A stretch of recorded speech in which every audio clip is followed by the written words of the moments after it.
एक तो क्षमता और दक्षता पड़ी थी, उसके अलावा ट्रांसफॉर्मर के दो टेस्ट पड़े थे, ओपन सर्किट टेस्ट और शॉर्ट सर्किट टेस्ट, ठीक है। उसके अलावा और क्या पढ़ा था बताओ? आदर्श ट्रांसफॉर्मर के बारे में थोड़ा बहुत पढ़ा था ना। और बता देता हूँ, दक्षता से रिलेटेड कोई ना कोई सवाल जरूर आ सकता है आपके कंपटीशन के अंदर। क्षमता या दक्षता से जरूर सवाल आ सकता है। दक्षता से सवाल कैसा आएगा? एक सवाल लिखना आप सभी, एक सवाल और लिखो अंतिम। लिखो कि एक 10 kVA का ट्रांसफॉर्मर, एक 10 kVA का ट्रांसफॉर्मर, ठीक है, एक 10 kVA का ट्रांसफॉर्मर जिसका आयरन लॉस 1000 वाट है,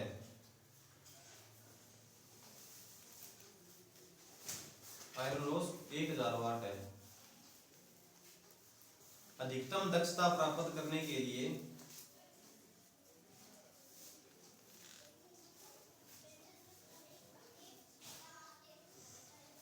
अधिकतम दक्षता प्राप्त करने के लिए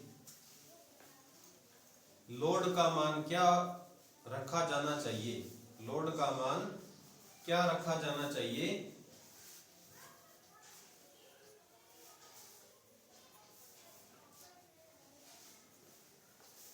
जब कॉपर लॉस पूर्ण लोड पर, जब कॉपर लॉस पूर्ण लोड पर 4000 वाट है।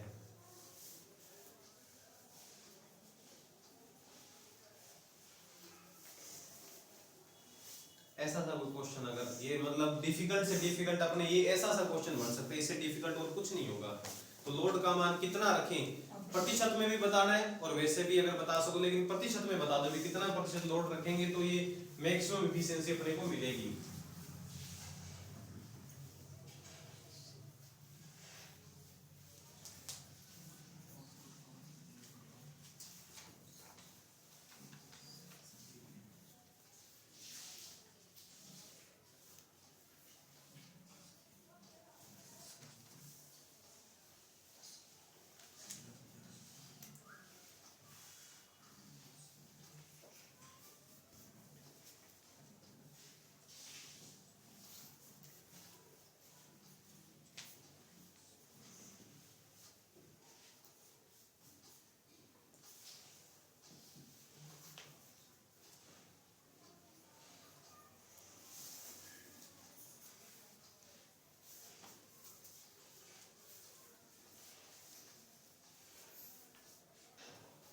बीस अंडरूट 10 वाट,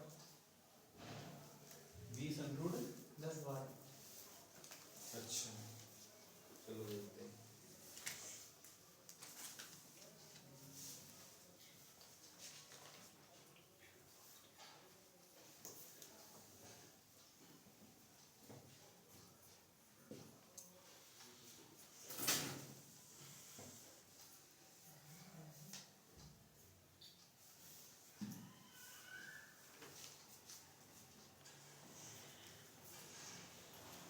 पर इतना मुश्किल तो है ही नहीं, ये थोड़ी सी लैंग्वेज चेंज कर दी मैंने। अगर सिंपल सी लैंग्वेज दे देता ना भी तो आपको समझ में भी आ जाता, लेकिन थोड़ी सी लैंग्वेज चेंज कर दी।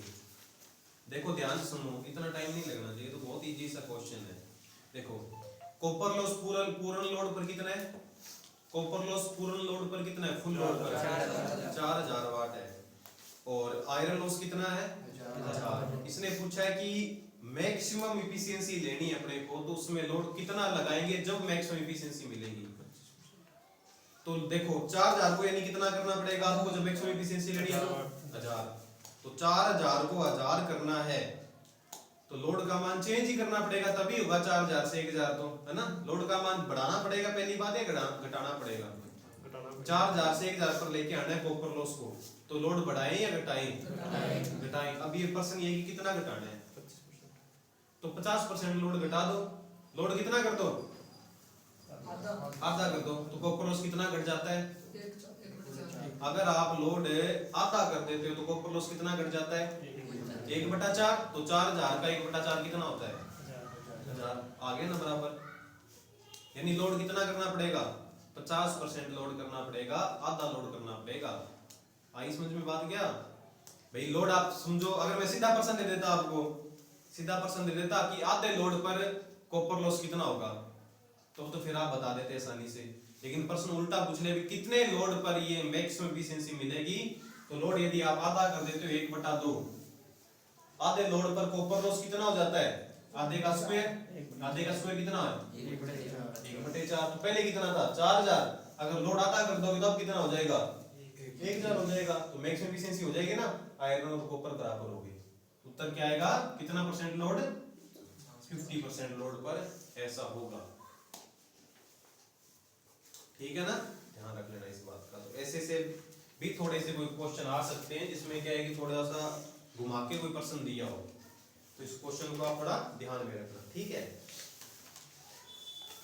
नेक्स्ट हेडिंग लगाओ। आज की पहली हेडिंग लगाना आप, ट्रांसफॉर्मर का वोल्टेज रेगुलेशन। वोल्टेज रेगुलेशन, ठीक है, ट्रांसफॉर्मर का वोल्टेज रेगुलेशन।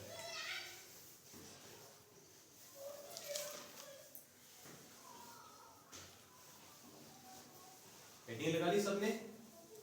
ट्रांसफॉर्मर का वोल्टेज रेगुलेशन। देखो क्या है वोल्टेज रेगुलेशन, ध्यान से समझना।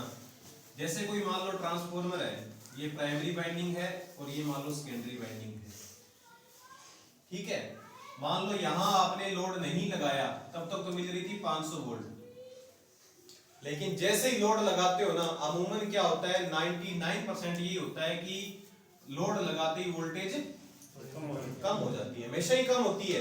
बता दूंगा कि किस लोड के लिए वोल्टेज बढ़ भी जाती है, लेकिन नॉर्मली क्या होता है, वोल्टेज घटती है, हमेशा ही वोल्टेज घटती है। मान लो वोल्टेज होगी है 450, आपने कोई लोड लगाया, कोई मोटर वगैरह लगाई, और वोल्टेज यहाँ घटकर 500 की जगह कितनी रहेगी? 450। तो ये जो वोल्टेज में जो अंतर आया है, इसको हम क्या बोलते हैं? Voltage regulation. ठीक है, ये लगभग प्रतिशत में निकाला जाता है। किसमें निकाला जाता है? परसेंटेज के अंदर। तो आपको परसेंटेज के अंदर बताना है कि कितना वोल्टेज रेगुलेशन हुआ है। तो उसके लिए सीधा सा एक फार्मूला लिख लो आप, वोल्टेज रेगुलेशन प्रतिशत बराबर voltage no load minus voltage full load, voltage full load गुना में 100। बस ये सीधा फार्मूला है, ये फार्मूला रखोगे आपको वोल्टेज रेगुलेशन मिल जाएगा। तो वोल्टेज रेगुलेशन कभी भी निकालना हो, जैसे इसी क्वेश्चन का अगर अपने वोल्टेज रेगुलेशन निकालना है, तो नो लोड पे कितनी वोल्टेज है? एनएल का मतलब नो लोड, एफएल का मतलब होता है फुल लोड, पूरा लोड लगाने के बाद कितनी वोल्टेज आ गई, बटे में फुल लोड गुना में 100। ठीक है, कई बुकों में नो लोड दिया है, वो भी सही है एकदम, लेकिन कंपटीशन में अगर इससे कोई पर्सन आ जाए तो आपको बटे में क्या लगाकर निकालना उत्तर? Full load. ध्यान रख लेना इस बात का। ठीक है, जैसे इसी क्वेश्चन का अगर आपको वोल्टेज रेगुलेशन निकालना है तो कितना बताओगे? देखो नो लोड पर कितनी? 500 बटे माइनस फुल लोड पर 450 बटे में 450 इंटू में 100। तो 500 में से 450 घटाया 50 बटे 450 गुणा में 100। ठीक है, तो इस प्रकार से आगे आप काट कर, और जितना भी उत्तर आया आपका 11 पॉइंट कितना भी आए तो वो उसका उत्तर हो जाएगा। ठीक है, तो ये हो गया वोल्टेज रेगुलेशन। अब देखते हैं अपने नेक्स्ट वोल्टेज रेगुलेशन के अंदर करते हैं नंबर 1, जब इंडक्टिव लोड लगा हो, इंडक्टिव लोड लगा हो, जब इंडक्टिव लोड लगा हो, समझना एक बार। इंडक्टिव लोड का मतलब आपने लोड इंडक्टिव, कोई मोटर लगा दी, कोई कोयल वाला, कोई चौक वाला लोड लगा दिया, तो उसके कारण क्या होगा? वोल्टेज फुल लोड पर घट जाएगी ना, जितनी पहले थी नो लोड पर, उससे तो वोल्टेज क्या हो जाएगी? घट जाएगी। तो आपका जो भी वोल्टेज रेगुलेशन आएगा वो हमेशा क्या आएगा? धनात्मक में आएगा। क्या आएगा? धनात्मक आएगा ना, धनात्मक। नो लोड पर ज्यादा होगी और फुल लोड पर क्या होगी? कम होगी। तो ज्यादा में से कम घटाओगे तो क्या आएगा? हमेशा उत्तर क्या? धनात्मक में ही आएगा।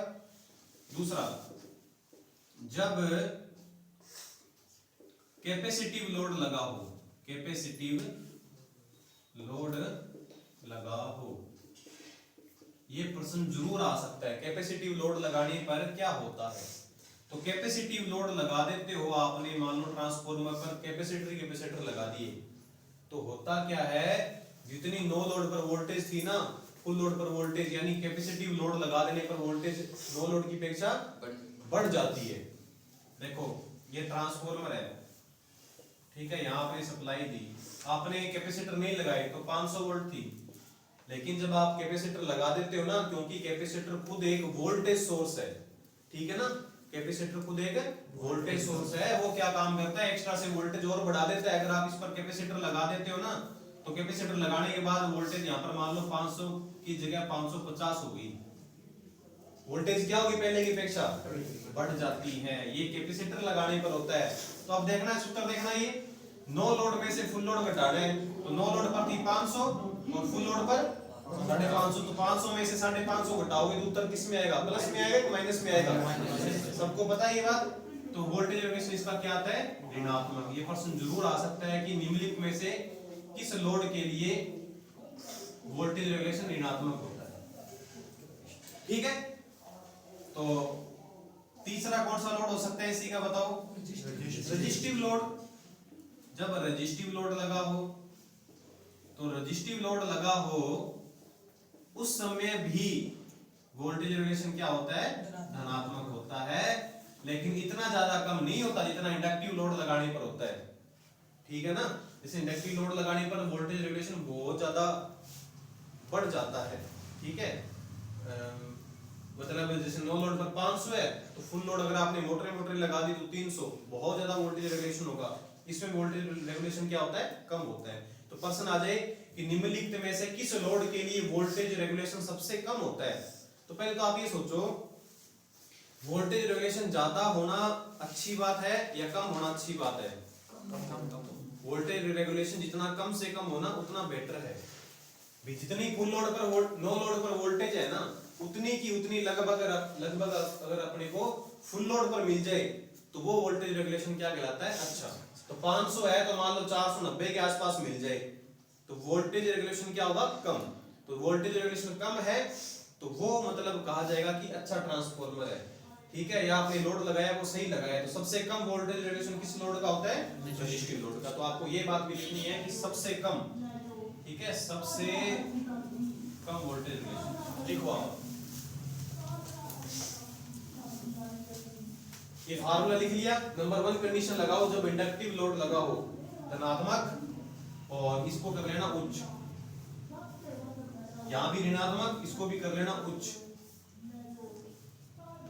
एक बार लिखो, जब इंडक्टिव लोड लगाओ, यहां तक लिखो, एक बार यहां तक लिखना, जब इंडक्टिव लोड लगा हो, लिख लिया ना। उसके बाद आगे लिखो, नंबर 1 कंडीशन लिख ली, जब इंडक्टिव लोड लगा हो, तो इसके अंदर लिखो आप, इस लोड के लिए, इस लोड के लिए, इस लोड के लिए फुल लोड पर वोल्टेज, फुल लोड पर वोल्टेज अधिक घट जाती है, फुल लोड पर वोल्टेज अधिक घट जाती है, जिसके कारण V डॉट R डॉट यानी वोल्टेज रेगुलेशन, जिसके कारण वोल्टेज रेगुलेशन धनात्मक में, वोल्टेज रेगुलेशन धनात्मक में उच्च प्राप्त होता है, धनात्मक में उच्च प्राप्त होता है। यह तो हो गया इंडक्टिव लोड के लिए, ठीक है। एक फार्मूला वोल्टेज रेगुलेशन का साइन थीटा और कोस थीटा वाला भी है, लेकिन वो अपने काम का नहीं है बिल्कुल भी, इसलिए अपने उसको ये नहीं लिखेंगे, वो रिएक्टिव पावर वगैरह के लिए है। तो दूसरा लिखो आप, जब कैपेसिटिव लोड लगा हो, जब कैपेसिटिव लोड लगा, यानी सारा कैपेसिटिव लोड लगा रखा है, जब कैपेसिटिव लोड लगा हो, इसके अंदर लिखो, ये इंपॉर्टेंट लगा लेना, जब कैपेसिटिव लोड लगाओ इसको इंपॉर्टेंट लगा लेना। लिखो, कैपेसिटिव लोड के लिए, कैपेसिटिव लोड के लिए फुल लोड पर वोल्टेज का मान, कैपेसिटिव लोड के लिए फुल लोड पर वोल्टेज का मान, फुल लोड पर वोल्टेज का मान नो लोड की वोल्टेज से, नो लोड की वोल्टेज से अधिक प्राप्त होता है। यह प्रश्न भी आ सकता है आपके, फुल लोड की वोल्टेज का मान नो लोड की वोल्टेज से अधिक प्राप्त होता है, अर्थात वोल्टेज रेगुलेशन, अर्थात वोल्टेज रेगुलेशन ऋणात्मक होता है, नेगेटिव।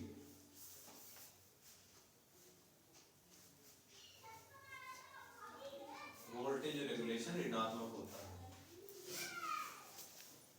ठीक है। और तीसरा और अंतिम लिख लो, जब रेजिस्टिव लोड लगा हो,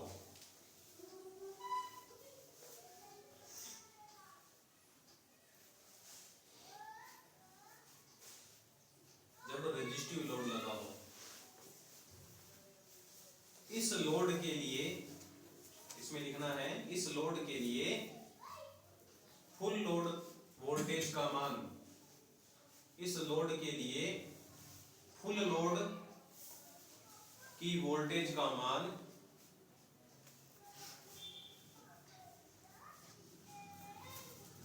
नो लोड की वोल्टेज से, या नो लोड की वोल्टेज के, ऐसा लिखो, नो लोड की वोल्टेज के, नो लोड की वोल्टेज के लगभग बराबर होता है, यानी ज्यादा नहीं घटता, लगभग बराबर होता है, अर्थात इस लोड के लिए, अर्थात इस लोड के लिए V डॉट R सबसे कम प्राप्त होता है, सबसे कम प्राप्त होता है। तो ये वोल्टेज रेगुलेशन वाला टॉपिक खत्म होता है, सिंपल सा है, छोटा सा, बता देता हूं दोबारा। वोल्टेज रेगुलेशन है क्या चीज? फुल लोड की वोल्टेज में से नो लोड की वोल्टेज में से फुल लोड की वोल्टेज का जो अंतर आ रहा है उसको क्या बोल रहे हैं? Voltage regulation. परसेंटेज में निकालना है, इसलिए बटा में फुल लोड लगाकर और परसेंटेज में निकाल लिया। फिर अपने तीनों लोड के लिए अलग अलग प्रकार से पढ़ भी लिया, किसमें ज्यादा होता है किसमें कम होता है, ठीक है। नेक्स्ट हेडिंग लगाओ आप, ट्रांसफॉर्मर का नो लोड पर कार्य, वर्किंग ऑफ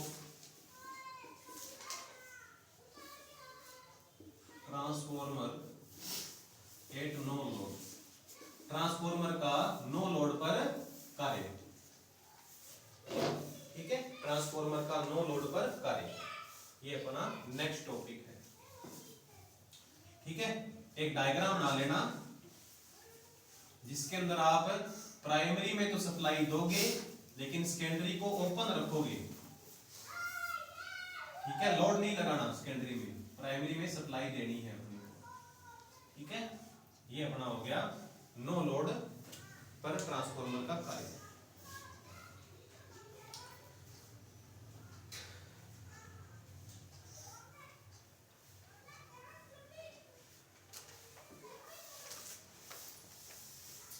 अब ध्यान से सुनो, ये टॉपिक सुनो ध्यान से कि ट्रांसफॉर्मर नो लोड पर कैसे काम करता है। देखो वैसे तो अपने ट्रांसफॉर्मर को हमेशा इस प्रकार से डिजाइन किया जाता है और उसकी जो वाइंडिंग है सब कुछ इस प्रकार से डिजाइन होता है कि वो हमेशा लोड पर लगा रहे और काम करे।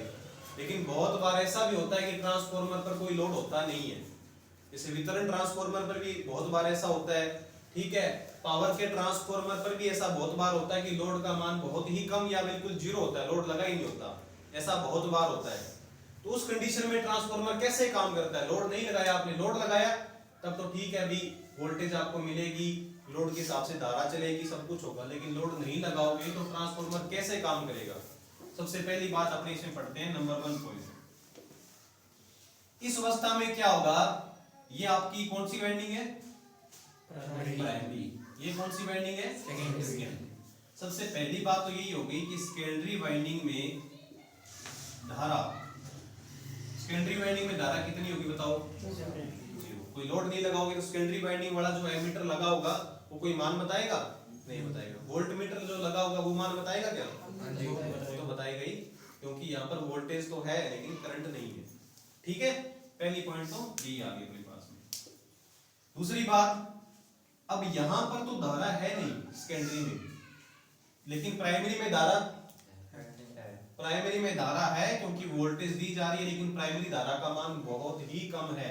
जैसे जैसे लोड बढ़ाते जाते हो ना वैसे वैसे यहाँ करंट का मान बढ़ता है, लेकिन यहाँ लोड नहीं है तो यहाँ करंट भी नहीं के बराबर है, बहुत ही कम। और ये प्रश्न बहुत सारे कंपटीशन पेपर में आया हुआ है। क्या प्रश्न आता है कि नो लोड की अवस्था में या शून्य लोड की अवस्था में ट्रांसफॉर्मर की प्राइमरी वाइंडिंग में कितनी करंट चलती है? ठीक है, तो ये लिख लेना, ट्रांसफॉर्मर की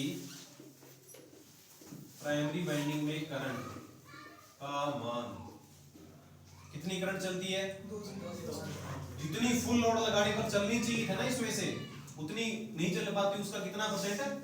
5%, 2 से 5%। ठीक है, ये प्रश्न बहुत बार आया है। सुन लो दोबारा कि अगर आप इसमें लोड नहीं लगाओगे तो सेकेंडरी में तो करंट चलेगी नहीं, लेकिन प्राइमरी में जो चलेगी वो कितनी चलेगी?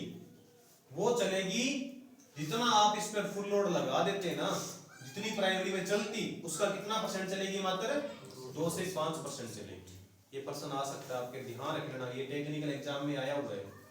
तीसरा देखो,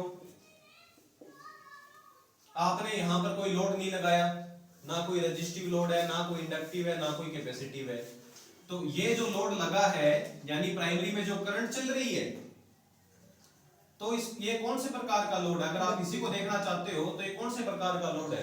ट्रांसफॉर्मर एक प्रकार का, कौन से प्रकार का लोड है? इंडक्टिव प्रकार का लोड है ना, क्योंकि ये क्या है? कॉइल ही तो है, तो इंडक्टिव प्रकार का लोड है। तो पूछा जाता है, ये भी बहुत इंपॉर्टेंट पॉइंट है कि नो लोड की अवस्था में ट्रांसफॉर्मर का पावर फैक्टर कितना होता है? नो लोड की अवस्था में ट्रांसफॉर्मर का पावर फैक्टर कितना होता है? तो नो लोड की अवस्था में ट्रांसफॉर्मर पावर फैक्टर दिखाता है 0.1 के आसपास, 0.3 तक लैगिंग। ठीक है ना, 0.1 से 0.3 लैगिंग। आगे समझ में? उसके बाद चौथा पॉइंट, ये समझा देता हूं चौथा पॉइंट, लेकिन लिखवा देता हूं, समझाऊंगा अभी। देखो, इस अवस्था में 2 बातें और लिखनी पड़ेंगी आपको, देखना ध्यान से। अपने प्राइमरी में वोल्टेज दी, यहां पर कितनी जगह वोल्टेज पैदा होती है बताओ? 3 जगह वोल्टेज पैदा होती है। कौन कौन सी जगह पर? एक तो सेकेंडरी पर, एक रोड पर, एक कहां वोल्टेज पैदा होती है? प्राइमरी पर। तो प्रश्न आता है, प्रश्न क्या आता है कि प्राइमरी में जो दी गई वोल्टेज है और सेकेंडरी में जो दी गई वोल्टेज है, इनके बीच में कितने डिग्री का कोण बनता है? प्राइमरी में जो वोल्टेज हम दे रहे हैं और सेकेंडरी में वोल्टेज जो पैदा हो रही है, आपस में इनका कितने डिग्री का एंगल है? ये प्रश्न आया हुआ है, देख लेना चाहिए आप। 2012 का टेक्निकल हेल्पर के पेपर के अंदर ये प्रश्न आया था कि प्राइमरी वोल्टेज और सेकेंडरी वोल्टेज के बीच में कितने डिग्री का फेज डिफरेंस होता है? तो कितने डिग्री का होता है प्राइमरी वोल्टेज, और मैं पूरा लिखवाऊंगा ऐसे आपको, के मध्य वोल्टेज का फेज अंतर कितने डिग्री का? कैसे आ गया 180 डिग्री? क्या कहां से आया 180 डिग्री? सुन लो, यहां से सप्लाई दी अपने प्राइमरी के अंदर, ठीक है। सबसे पहला काम क्या होगा? ट्रांसफॉर्मर का सिद्धांत याद करो, मैंने क्या बताया था? प्राइमरी में सप्लाई दोगे तो प्राइमरी का चुंबकीय क्षेत्र कैसा प्राप्त होगा? घूमने वाला। उसको सबसे पहले कौन काटेगी? प्राइमरी वाइंडिंग सबसे पहले काटती है। तो प्राइमरी में जो ईएमएफ पैदा होगा वो इसका क्या करेगा? विरोध करेगा। लेंज के नियम के अनुसार से पूछ लिया जाए कि ये प्राइमरी वोल्टेज और सेकेंडरी वोल्टेज के बीच 180 डिग्री का अंतर बनता है, ये किस नियम के अनुसार हो रहा है? लेंज के नियम के अनुसार। क्योंकि लेंज का नियम ये कहता है कि जिस वोल्टेज की उत्पत्ति जिसके कारण पैदा होती है उसी का क्या करती है? तो इसमें जो वोल्टेज पैदा हुआ है, जिसको अपने बेक ईएमएफ बोला है, वो किसके कारण पैदा हुआ? इसको सप्लाई दी तभी तो पैदा हुआ, तो इसका क्या करेगा? ये विरोध। तो कितने डिग्री का फेज डिफरेंस बनेगा? 180 डिग्री का। ठीक है, ठीक है। इसके कारण ये पैदा हुआ, इसके कारण यहाँ पर ये पैदा हुआ वोल्टेज, तो इसके और इसके बीच में 180 डिग्री का फेज डिफरेंस आ गया। तो ये पूछा जा सकता है कि प्राइमरी वोल्टेज और सेकेंडरी वोल्टेज के बीच में कितना डिग्री का अंतर, 180 डिग्री का। और पांचवा और अंतिम पॉइंट ये लिखना है कि सेकेंडरी में तो करंट है ही नहीं है ना, लेकिन प्राइमरी में तो करंट है। तो प्राइमरी की करंट और प्राइमरी की वोल्टेज के बीच में कितने डिग्री का अंतर होता है?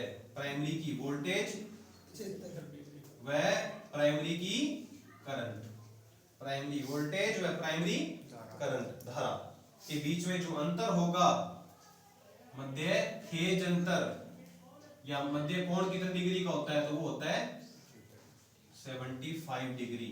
अगर 75 ऑप्शन में नहीं है तो आपको ऑप्शन में 85 दिया होगा, 85 डिग्री। ठीक है, ये पर्सन भी मेट्रो के अंदर आया हुआ है। ठीक है, ऐसे ऐसे पर्सन आएंगे। दोबारा सुनो सारा, ये दोबारा सिस्टम दोबारा से सुन लो, बहुत इंपॉर्टेंट टॉपिक कर रहे हैं अपने, इसमें से एक पर्सन जरूर बन सकता है। ट्रांसफॉर्मर का नो लोड पर कार्य। देखो थोड़ा इधर, ये मैं कुछ वेक्टर बना रहा हूं, समझना आप ध्यान से। देखो ये मान लो प्राइमरी वोल्टेज की दिशा है ऊपर की तरफ, जो अपने वोल्टेज ये दे रहे हैं ना, इसकी दिशा है। तो प्राइमरी में जो वोल्टेज पैदा होगी उसकी दिशा इस दिशा में होगी या नीचे की तरफ होगी? पहले देखो, नीचे की तरफ होगी। तो ये मान लो प्राइमरी वोल्टेज जो पैदा हुई है, मैंने उसको ईपी नाम दे दिया। ठीक है, उसके कारण किसमें वोल्टेज पैदा होगी? सेकेंडरी में। सेकेंडरी की दिशा भी यही होगी। तो प्राइमरी की ये वोल्टेज जो हमने दी है और सेकेंडरी की वोल्टेज में कितने डिग्री का अंतर आ गया? 180 डिग्री का। पहली बात यहां से ये समझ में आ गई। ठीक है, अब प्राइमरी में वोल्टेज देंगे, करंट चलेगी, करंट से क्या पैदा होता है? चुंबकीय क्षेत्र, यानी अपने बोल सकते हैं फ्लक्स। तो फ्लक्स आएगा इस लाइन पर। ठीक है, अब ध्यान से समझना, होता क्या है कि ट्रांसफॉर्मर पर जब लोड नहीं लगाते हैं तो ट्रांसफॉर्मर की सेकेंडरी में तो करंट नहीं होती, लेकिन प्राइमरी में करंट चलती है। और वो करंट होती है दो प्रकार की। पूछा जा सकता है कि प्राइमरी में जो करंट चलती है वो कितने प्रकार की करंट है? दो प्रकार की। एक तो होता है मैग्नेटाइजिंग करंट। कौन सी करंट है? मैग्नेटाइजिंग करंट, यानी चुंबकीय धारा। दो करंट चलती है। दो करंट का मतलब ये नहीं कि अलग अलग तरीके से दो करंट चल रही है, एक तो यहां चल रही है, कहीं और चल रही है। करंट के दो भाग कर दिए अपने। करंट तो एक ही है लेकिन उसके दो भाग हो गए। एक तो है मैग्नेटाइजिंग करंट, एक होती है कोर करंट। ठीक है, मैग्नेटाइजिंग करंट का प्रतीक आई एम होता है। एम माने मैग्नेटाइजिंग, आई माने करंट, और कोर करंट का आई सी। आपकी बुक के अंदर इसको आई म्यू बताया गया है, तो कोई दिक्कत नहीं, आई म्यू भी बहुत बार लिखा जाता है, और इसको आई डब्ल्यू ये बताया गया, तो एक ही बात है। ठीक है, कितने प्रकार की करंट चलती है? दो प्रकार की करंट चलती है। मैग्नेटाइजिंग करंट चुंबक बनाती है, तो यहां चुंबक वाली लाइन पर मैग्नेटाइजिंग करंट होगी। कोर करंट का मतलब है कि कोर के अंदर जो लॉसेज होंगे उसको वहन करने वाली करंट कोर करंट है, तो वो वोल्टेज की दिशा में होगी। यहां आएगी कोर करंट। एडी करंट होगी। हाँ, एडी करंट के रूप में बोलते हैं। एडी करंट और हिस्टैरिसीस लॉस दोनों के कारण जो लॉस होता है ना, पूरा कोर लॉस, वो कोर लॉस वहन करती है कोर करंट। करंट क्या काम करेगी? एक तो चुंबकीय क्षेत्र पैदा करेगी, और एक आपने लोड लगा नहीं रखा तो, लेकिन इसमें कॉपर लॉस तो नहीं होगा, लेकिन कौन सा लॉस होगा? Iron loss. उसको वहन करने के लिए कोर करंट होती है, तो यहां पर आएगी कोर करंट। फिर मैंने आपको एक चीज बताई थी, ये अपने कौन सा ग्राफ बना रहे हैं? सदिश ग्राफ। तो सदिश ग्राफ में क्या होता है कि अगर आपको इसका और इसका टोटल निकालना है, किसका किसका टोटल निकालना है? आई एम और आई सी। मेरे को पता लगाना है कि इसमें कितनी करंट चलेगी प्राइमरी में, टोटल करंट कितनी चलेगी होगी, तो वो कितनी परसेंट? 2% से 5%, लेकिन वो है कितनी एग्जैक्ट, उसका मान कितना आएगा?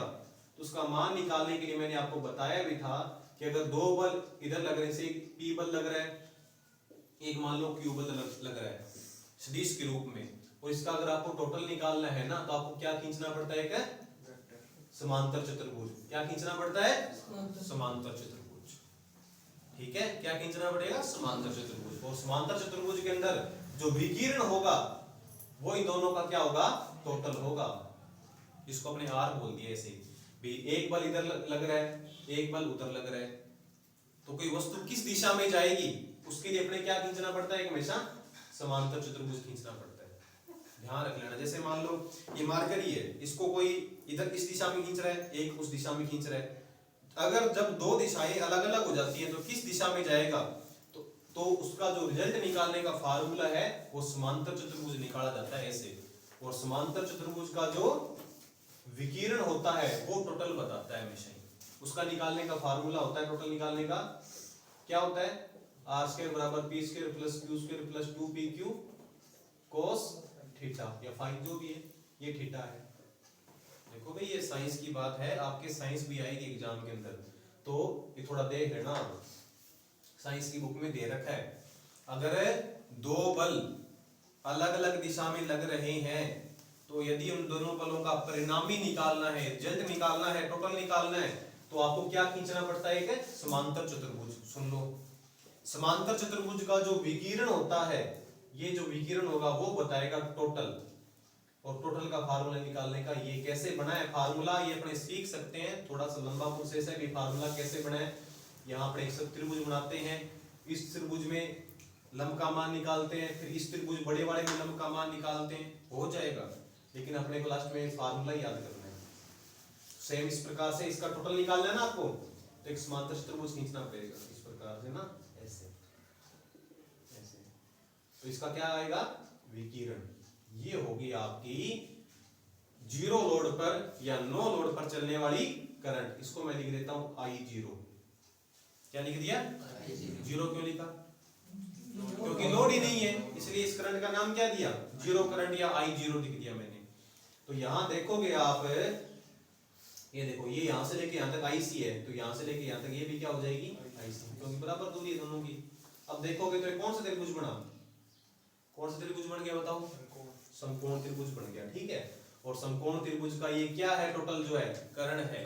कर्ण का फार्मूला क्या होता है? आधार स्क्वायर, आधार तो m है, इसका स्क्वायर प्लस IC इसका स्क्वायर का अंडर रूट। ये आ गई हमारे पास टोटल करंट। अगर आपको क्वेश्चन में दे दी जाए मैग्नेटाइजिंग करंट बताए और कोर करंट बताए और आपसे पूछे जीरो लोड पर चलने वाली करंट कितनी है, तो इस प्रकार से इसका स्क्वायर करके अंडर रूट करना पड़ेगा, वो आएगी जीरो लोड पर चलने वाली धारा। आया समझ में? और हमसे पूछा गया है क्या कि प्राइमरी वोल्टेज और प्राइमरी धारा में कितने डिग्री का कोण होता है। तो ये कोण पूछा है, देखो इधर, इधर देखो सभी, ये कोण पूछा है, तो ये कोण होता है 75। आप कहोगे भी हमें तो ऐसा दिखाई दे रहा है भी ये पूरा 90 डिग्री है, तो ये तो 45 रह गया ना फिर तो ये बिल्कुल बीच में से नहीं जाता कभी भी, ये थोड़ा सा इस तरफ झुका होता है। I0 इस तरफ है, मैग्नेटाइजिंग करंट की तरफ झुका होता है, तो यहाँ 75 डिग्री है, ठीक है ना। और ये कितना रह गया पीछे? 25 डिग्री ये रह गया, सॉरी 25 नहीं 15 डिग्री। ठीक है, टोटल कितना हो जाएगा? 90। तो इस प्रकार से ये वेक्टर है भाई। देखो जो पहली बार कर रहे हैं थोड़ा सा मुश्किल आपको लग सकता है, लेकिन ये टॉपिक बहुत इंपॉर्टेंट है। जो बातें बता रहे हैं उसको नोट कर लेना ध्यान से, प्रश्न जरूर पूछा जा सकता है। ट्रांसफॉर्मर का नो लोड पर कार्य, ये प्रश्न आया था टेक्निकल हेल्पर के एग्जाम के अंदर, ये प्रश्न आया था मेट्रो के एग्जाम के अंदर, और इनमें से कोई और प्रश्न भी बन सकता है।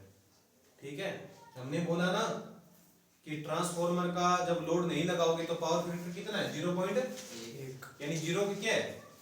आसपास ही है, लेकिन पूरा जीरो तो नहीं हुआ ना, जीरो के क्या है? आसपास। अब आप खुद सोचो, जीरो के आसपास पावर फैक्टर है तो जो कोण का मान होगा वो मतलब किसके आसपास होना चाहिए? 90 के आसपास होगा ना, क्योंकि कोस 90 का मान कितना होता है? जीरो।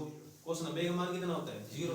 तो 90 के आसपास होगा, इसलिए कितना मान होता है वो? 70। कोस 75 का मान 0.2 0.3 के आसपास होता है।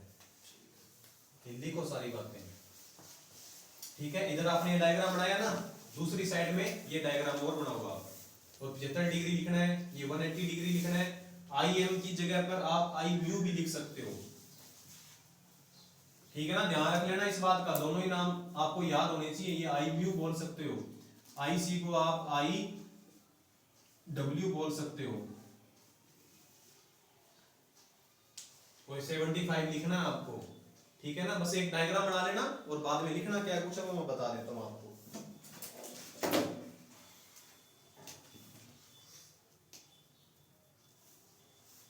और ना एक काम करना, यहां पर लिख देना 15 डिग्री, ठीक है।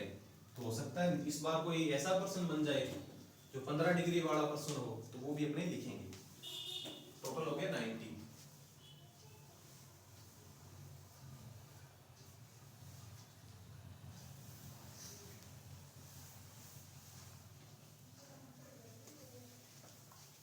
ये ईपी है और ये ईएस है, प्राइमरी की वोल्टेज जो पैदा हुई है, सेकेंडरी की वोल्टेज जो अपने को आउटपुट में मिलने वाली है, और ऊपर है वोल्टेज।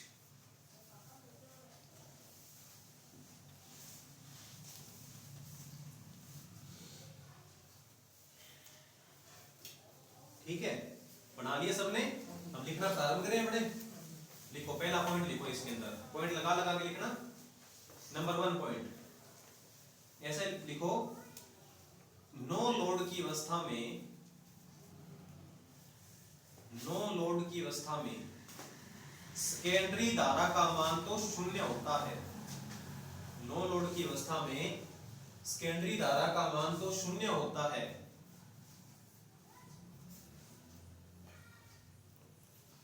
परंतु प्राइमरी वाइंडिंग में, परंतु प्राइमरी, समझ समझ कर लिखना भी आप क्या लिख रहे हो, आपको पता होना चाहिए हम लिख क्या रहे हैं। परंतु प्राइमरी वाइंडिंग में दो धाराएं चलती हैं, परंतु प्राइमरी वाइंडिंग में दो धाराएं चलती हैं। पहला पॉइंट तो ये लिखना आपको।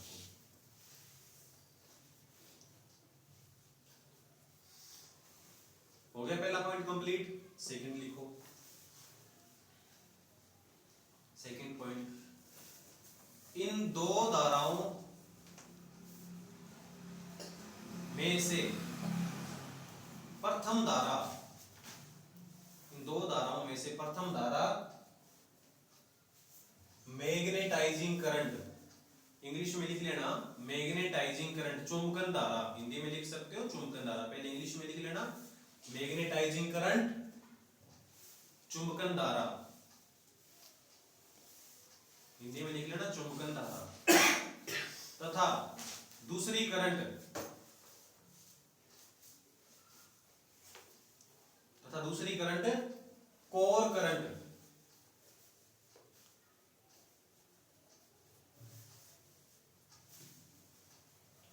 होती है।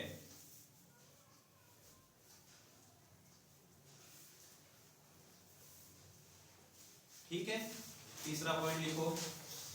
तीसरे पॉइंट के अंदर आपको इनका प्रतीक लिखना है। देखो, आप पहले लिखोगे मैग्नेटाइजिंग करंट, बराबर में लिख लेना आई एम या आई म्यू, इस ओब्लिक का मतलब है या।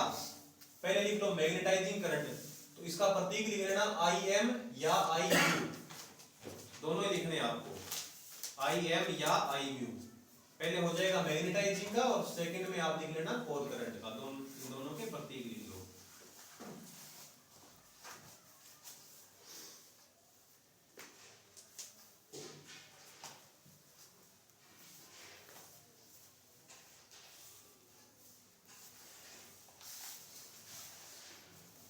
कोर करंट का लिख लेना आई सी या आई डब्ल्यू। हो गए 3 पॉइंट। नेक्स्ट चौथा पॉइंट लिखो,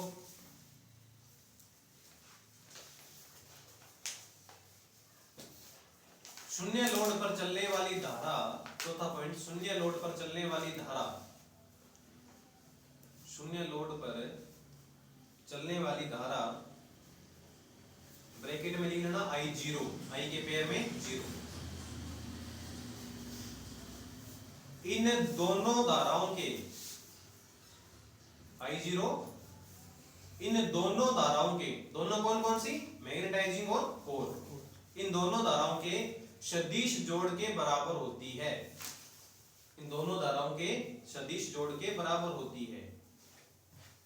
यानी आप ऐसा लिख सकते हो, ऐसा लिखोगे आप I0 सदिश बराबर I म्यू सदिश प्लस IW सदिश।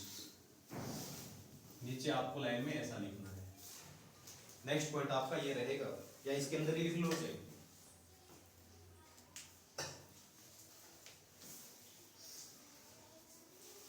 सदिश से लगाना है, ऊपर जो तीर का दिशा दिखा रहे हैं ना, ये सदिश का सिंबल होता है।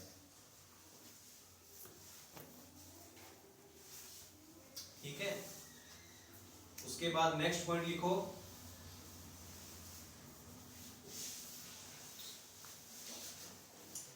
I0 का मान,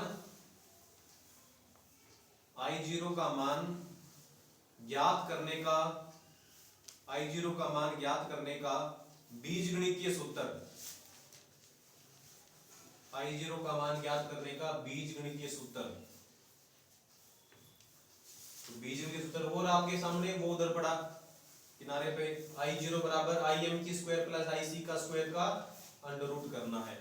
और इससे कोई सवाल जरूर आ सकता है आपके, थोड़ा देख लेना इसको। नेक्स्ट पॉइंट लिखो,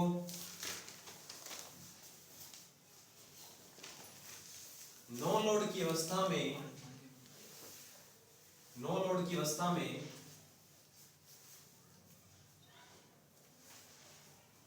प्राइमरी धारा का मान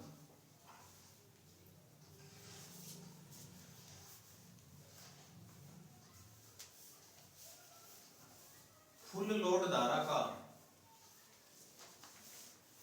फुल लोड धारा का केवल 2% से 5% होता है। फुल लोड धारा का केवल 2% से 5% होता है। ठीक है, इस पॉइंट पर इंपॉर्टेंट लगा लेना, ये प्रश्न जरूर पूछा जाएगा आपसे। नेक्स्ट पॉइंट लिखो,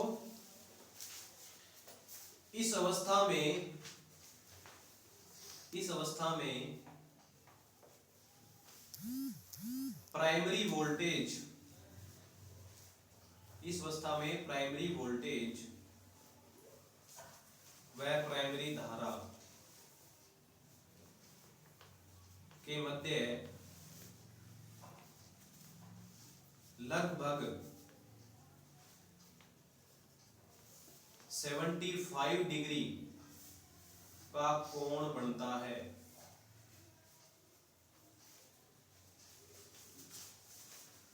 ठीक है, आगे नोट लगा के एक लाइन लिख लेना, यदि ऑप्शन में 75 डिग्री नहीं है, यदि ऑप्शन में 75 डिग्री नहीं है तो उत्तर 85 डिग्री करना होगा, ऐसा लिखिए। या तो ऑप्शन में प्रश्न एक बहुत बार कंपटीशन में आया, कई बार 75 दिया होता है, कई बार 85 दिया होता है। दोनों दे दे तो 75 कर देना। फिर अगर दोनों ही ऑप्शन में आ जाए ना तो फिर उत्तर क्या करोगे, 75। तभी मैंने नोट के अंदर ये बात लिखवाई आपको, भी अगर 75 नहीं है तो करना है, 75 है तो 75 ही करोगे आप। एक बात और सुन लो, अगर ऑप्शन ऐसे आ गया, सुनना ध्यान से, कि शून्य लोड की अवस्था में प्राइमरी वोल्टेज और प्राइमरी धारा के मध्य कितने डिग्री का कोण बनता है। पहला ऑप्शन है 0 डिग्री, दूसरा ऑप्शन है 90 डिग्री, तीसरा है 45 और चौथा है 80। तो फिर क्या करोगे, 80 करोगे। अब ये नंबर सोचना भी है, मैं तो 75 और 85 दो ही बताए थे। तो ठीक है, वो आपका विवेक से उस समय उत्तर दे रहा है। तो नेक्स्ट नीचे वाला एक और पॉइंट लिखो, नेक्स्ट पॉइंट लिखो, नो लोड की अवस्था में, नो लोड की अवस्था में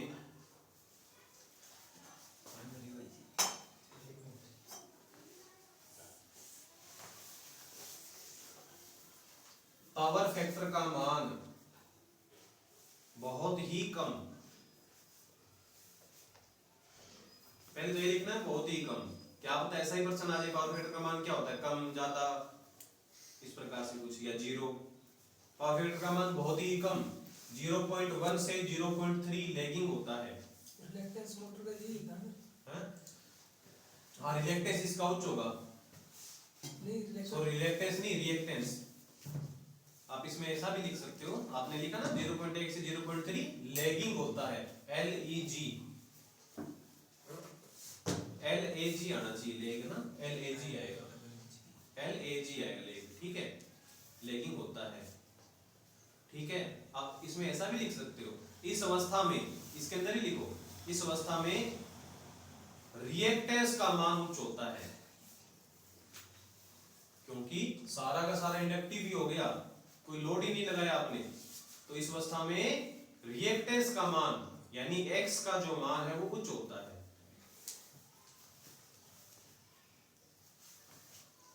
और उसके बाद नेक्स्ट आगे लिखो, नो लोड की अवस्था में, ये मैं इतना डीप आपको इसलिए बता रहा हूं क्योंकि इसमें से एक पर्सन जरूर बन सकता है, ट्रांसफॉर्मर में से पर्सन आता है तो इसमें से जरूर पर्सन आता है। नो लोड की अवस्था में प्राइमरी वोल्टेज व सेकेंडरी वोल्टेज के मध्य 180 डिग्री 180 डिग्री का कोण होता है।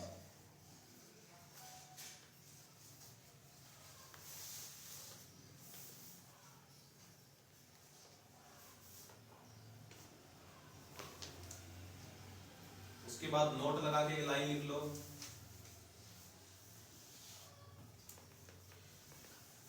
ट्रांसफॉर्मर की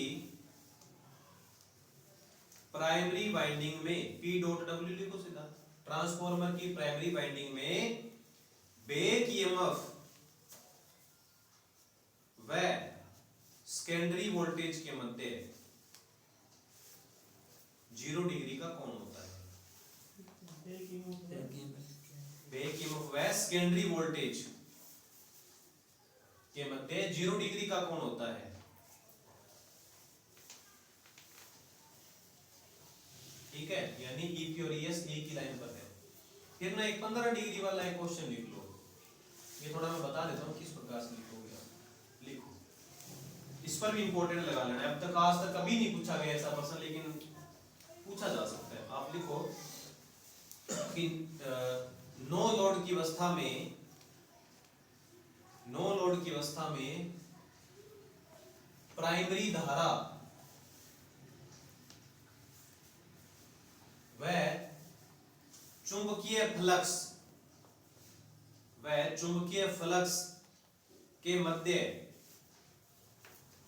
15 डिग्री का कोण बनता है। 15 डिग्री का कोण बनता है। फ्लक्स प्राइमरी में लगी हुई है, फ्लक्स तो सेकेंडरी में भी होता है ना, तभी तो सेकेंडरी वोल्टेज पैदा हुई।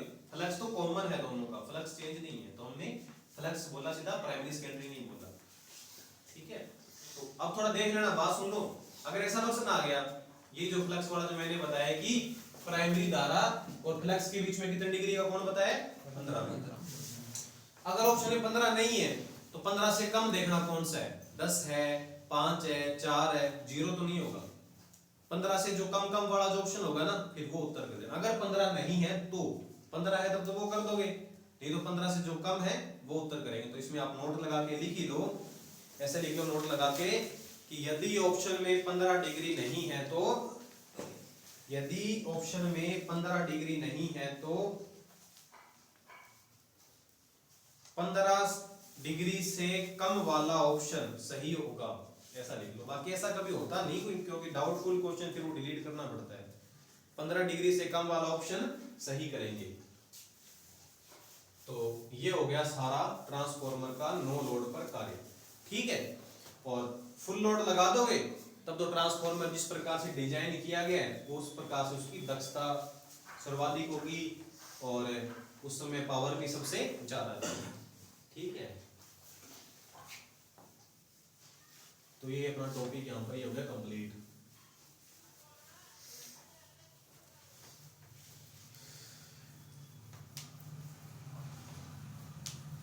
इसके बाद नेक्स्ट हेडिंग लगाओ आप ऑटो ट्रांसफॉर्मर। नेक्स्ट हेडिंग लगाना ऑटो ट्रांसफॉर्मर।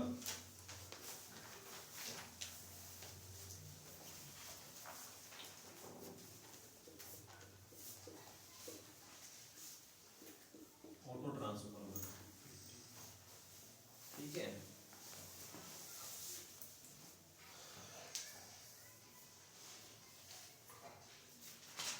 पहले समझ लेते हैं, उसके बाद फिर आपको जो नोट वाली बातें होंगी वो बता देंगे। देखो ऑटो ट्रांसफॉर्मर होता कौन सा है, ये कोई ट्रांसफॉर्मर है। अब तक अपने जितने भी ट्रांसफॉर्मर पढ़े थे ना, उसमें अपने दो वाइंडिंग ले रहे थे हमेशा ही, है ना। एक वाइंडिंग कोई बड़ी होती थी, दूसरी कोई छोटी होती थी। लेकिन ऑटो ट्रांसफॉर्मर में क्या होता है, इसमें केवल एक ही वाइंडिंग होती है। कितनी वाइंडिंग, एक ही वाइंडिंग। वही प्राइमरी है और वही कौन सी है, सेकेंडरी।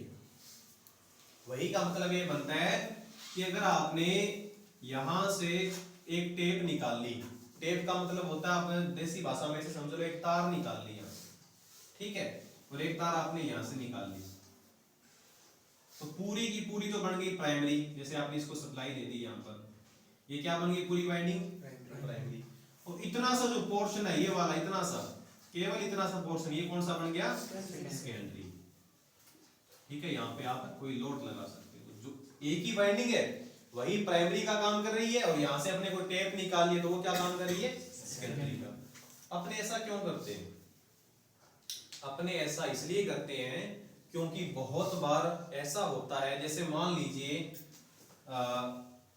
दो वाइंडिंग वाला कोई ट्रांसफॉर्मर है, ठीक है, यहाँ अपने मान लो 100 वोल्ट दी, यहाँ मान लो मिल गया 80 वोल्ट, ठीक है, तो ये तो 80 वोल्ट फिक्स है। अगर आपको 70 वोल्ट चाहिए तो क्या करोगे बताओ, 70 वोल्ट अगर आपको चाहिए तो क्या करोगे, वाइंडिंग को छोटा करोगे, 50 चाहिए फिर कभी, यानी जहां पर वोल्टेज कभी ज्यादा चाहिए कभी कम चाहिए ना, वहां पर फिर इस ऑटो ट्रांसफॉर्मर का यूज किया जाता है। इसमें क्या होता है, बहुत सारी टेपिंग निकाली। नॉर्मल जो ऑटो ट्रांसफॉर्मर होते हैं ना, उसमें बहुत सारी टेपिंग होती है। देखो यहाँ मान लो लिख दिया जाता है 80 वोल्ट, यहाँ लिख दिया 70 वोल्ट, यहाँ पूरी बिल्कुल आधी वाइंडिंग ले ली काम में तो 50 वोल्ट लिख दिया। प्राइमरी मान लो 100 वोल्ट दे रहे हो आप, आधी वाइंडिंग पर कितनी मिलेगी, 50, फिर इतनी सी वाइंडिंग कितना आ गया, 30, यहाँ पर 20 आ गया मान लो। यहाँ पर एक रेगुलेटर स्विच होता है।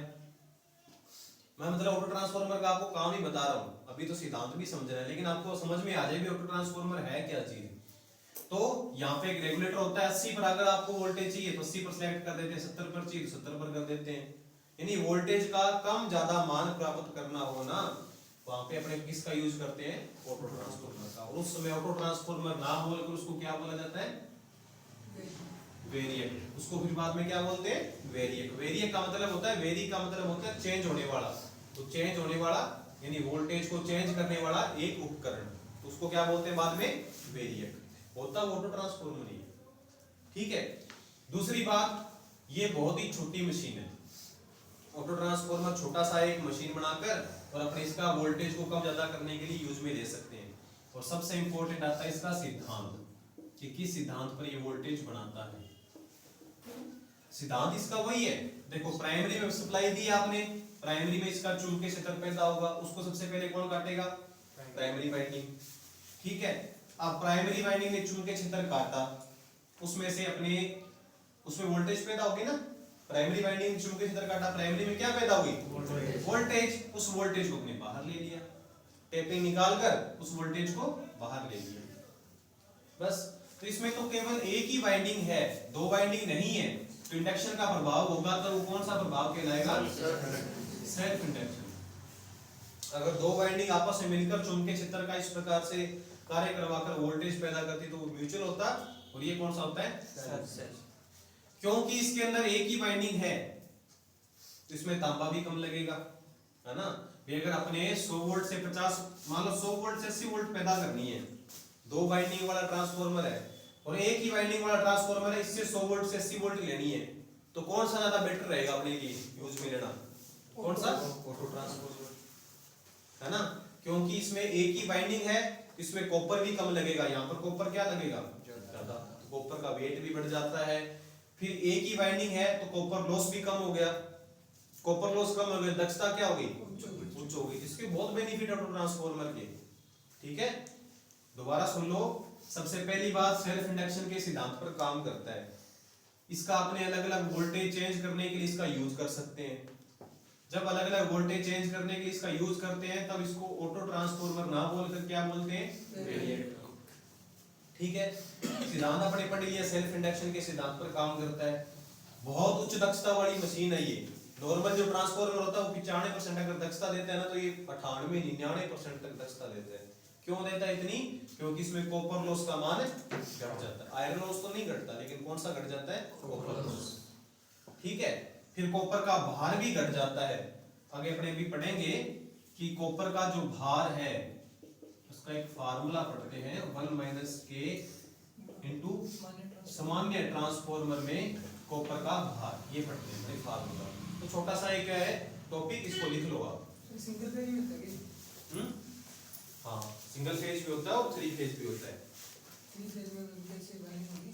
3 फेज में वही स्टार डेल्टा वाला, हाँ स्टार डेल्टा वाले तरीके से ही वाइंडिंग होगी। 3 फेज वाला भी होता है, लेकिन अपने इसका यूज नहीं करते क्योंकि ये बड़े बड़े वोल्टेज के लिए इसका यूज नहीं किया जाता ट्रांसफॉर्मर का। ठीक है, क्योंकि अलग से सेकेंडरी नहीं बनाई ना, तो उसके लिए फिर करंट का लगने का खतरा रहता है। ठीक है, बहुत ज्यादा। तो इसमें लिखो आप, पहले देखो इसका सिद्धांत। अगर डायग्राम बनाना तो ऐसा एक डायग्राम बना लो ताकि आपको समझ में आ जाए कि इसमें एक ही वाइंडिंग है। ये हो गया ऑटो ट्रांसफॉर्मर। अब जल्दी जल्दी इसके बारे में लिखना आपको। डायग्राम बना लिया, लिखो पहला पॉइंट कि यह सेल्फ इंडक्शन के सिद्धांत पर काम करता है। सेल्फ इंडक्शन को हिंदी में बोलते हैं स्व प्रेरण। तो हिंदी के बजाय आप इंग्लिश वाला नाम याद कर लो कि यह सेल्फ इंडक्शन के सिद्धांत पर काम करता है। यह सेल्फ इंडक्शन के सिद्धांत पर काम करता है।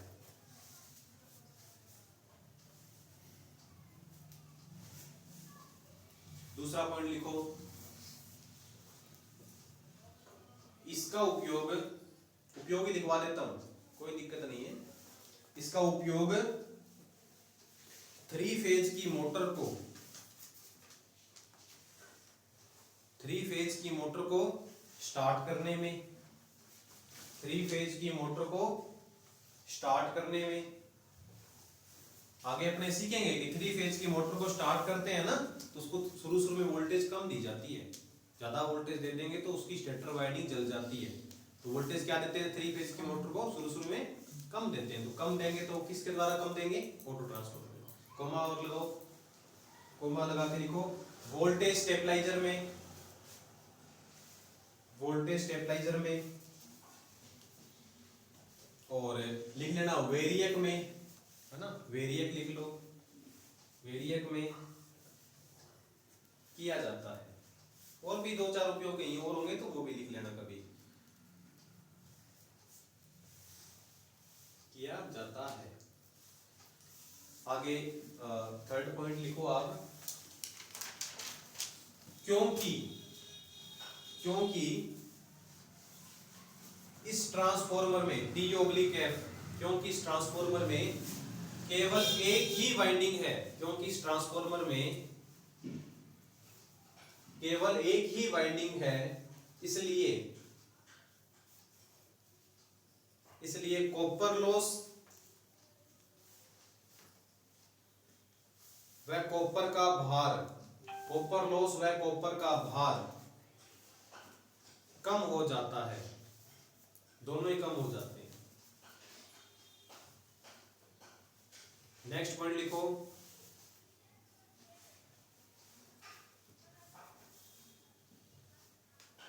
इसकी दक्षता लगभग 98% होती है। यानी दक्षता नॉर्मल ट्रांसफॉर्मर से भी ज्यादा हो गई। उसके बाद नेक्स्ट पॉइंट लिखना, ऑटो ट्रांसफॉर्मर में कॉपर का भार, ऑटो ट्रांसफॉर्मर में कॉपर का भार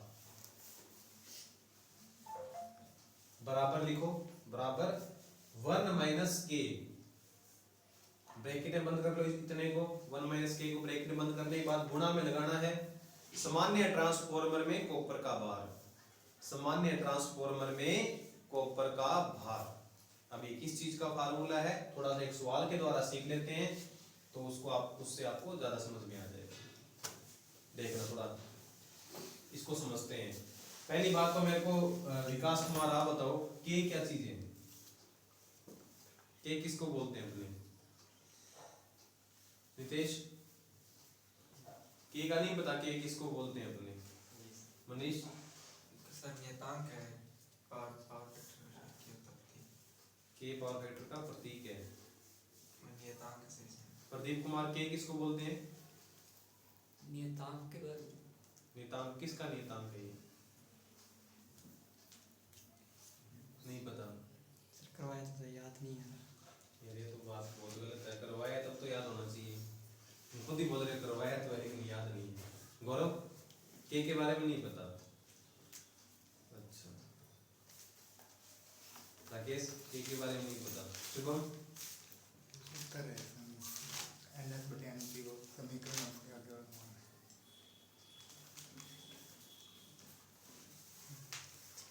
प्यारलाल बता सकते हो ये क्या चीज है? सुशील तो बता ही देगा, बताओ। ये था ना सर, ये कोई चीज को समानुपाती करते हैं उसके अंदर।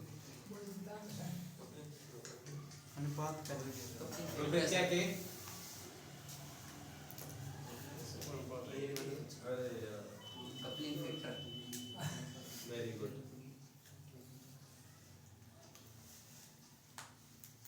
अब एक ही बच गया। ट्रांसफर रेशियो ये ट्रांसफॉर्मर रेशियो है, बताया नहीं थे क्या? NS/NP बराबर ES/EP बराबर IP/ES बराबर √ZS/ZP। और मैंने कहा था ट्रांसफॉर्मर रेशियो का प्रतीक है कि तुम कहाँ कपली फैक्टर लेके जा रहे हो? कपली फैक्टर अपने इंडक्टर वगैरह में पढ़े थे, यहाँ ट्रांसफॉर्मर का लेसन चल रहा है तो ट्रांसफॉर्मर रेशियो की बात आएगी। तो के का मतलब है ट्रांसफॉर्मर रेशियो का, मैंने कहा था प्रतीक होता है के। आपको अलग से लिखवाया था, बाद में लिखवाया था ना। तो यार जो चीज अपने पढ़ चुके हैं ना पहले, उनको आप रेगुलर पढ़ते रहा करो, ठीक है? जो अपने पहली क्लास दूसरी क्लास 2 क्लासें होगी अब तक, कल तक इस लेसन को खत्म कर देंगे ट्रांसफॉर्मर को, ठीक है? उसके बाद फिर क्या रहेगा? फिर उसके बाद नेक्स्ट लेसन स्टार्ट कर देंगे। तो फिर जब तक आप इनको पीछे वाली क्लासों को पढ़ोगे ही नहीं तो फिर क्या फायदा है? कितनी सिंपल सी बात है। के क्या है? ट्रांसफॉर्मर रेशियो है। अब ट्रांसफॉर्मर रेशियो का मतलब क्या होता है? सवाल भी कितने सारे करवाए थे मैंने, करवाए नहीं थे क्या? करंट से बताए थे, वोल्टेज से बताए थे, इंपीडेंस से बताए थे।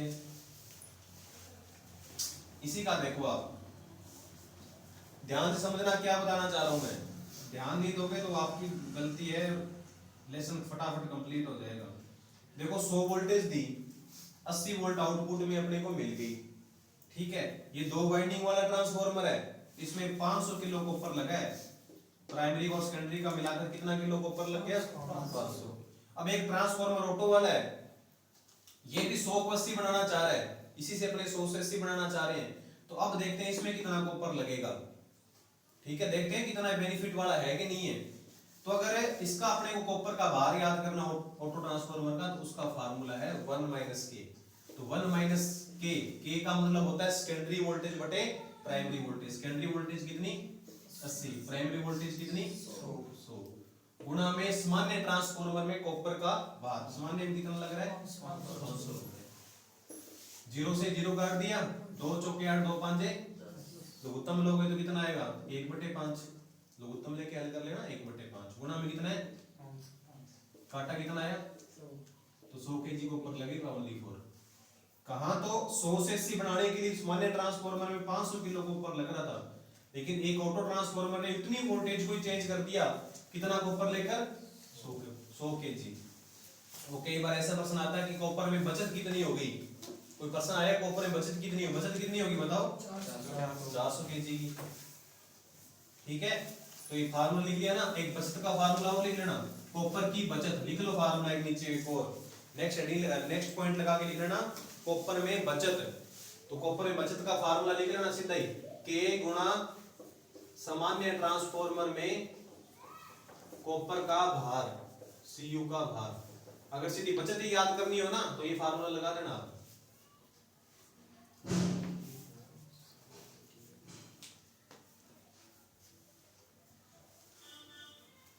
अब K का मतलब क्या है? तो इसको नहीं पता और तुम्हें लगता है हम बाद में फिर भूल जाएंगे तो नीचे लिख लो, K बराबर ट्रांसफॉर्मर रेशियो है। लिखोगे नहीं तो याद कैसे रखोगे?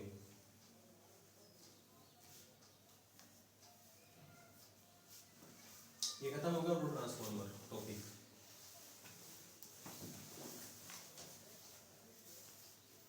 नेक्स्ट हेडिंग लगाओ, यंत्र मापी पिरामिटर, ठीक है? हिंदी में तो बोलते हैं ऐसा कुछ यंत्र मापी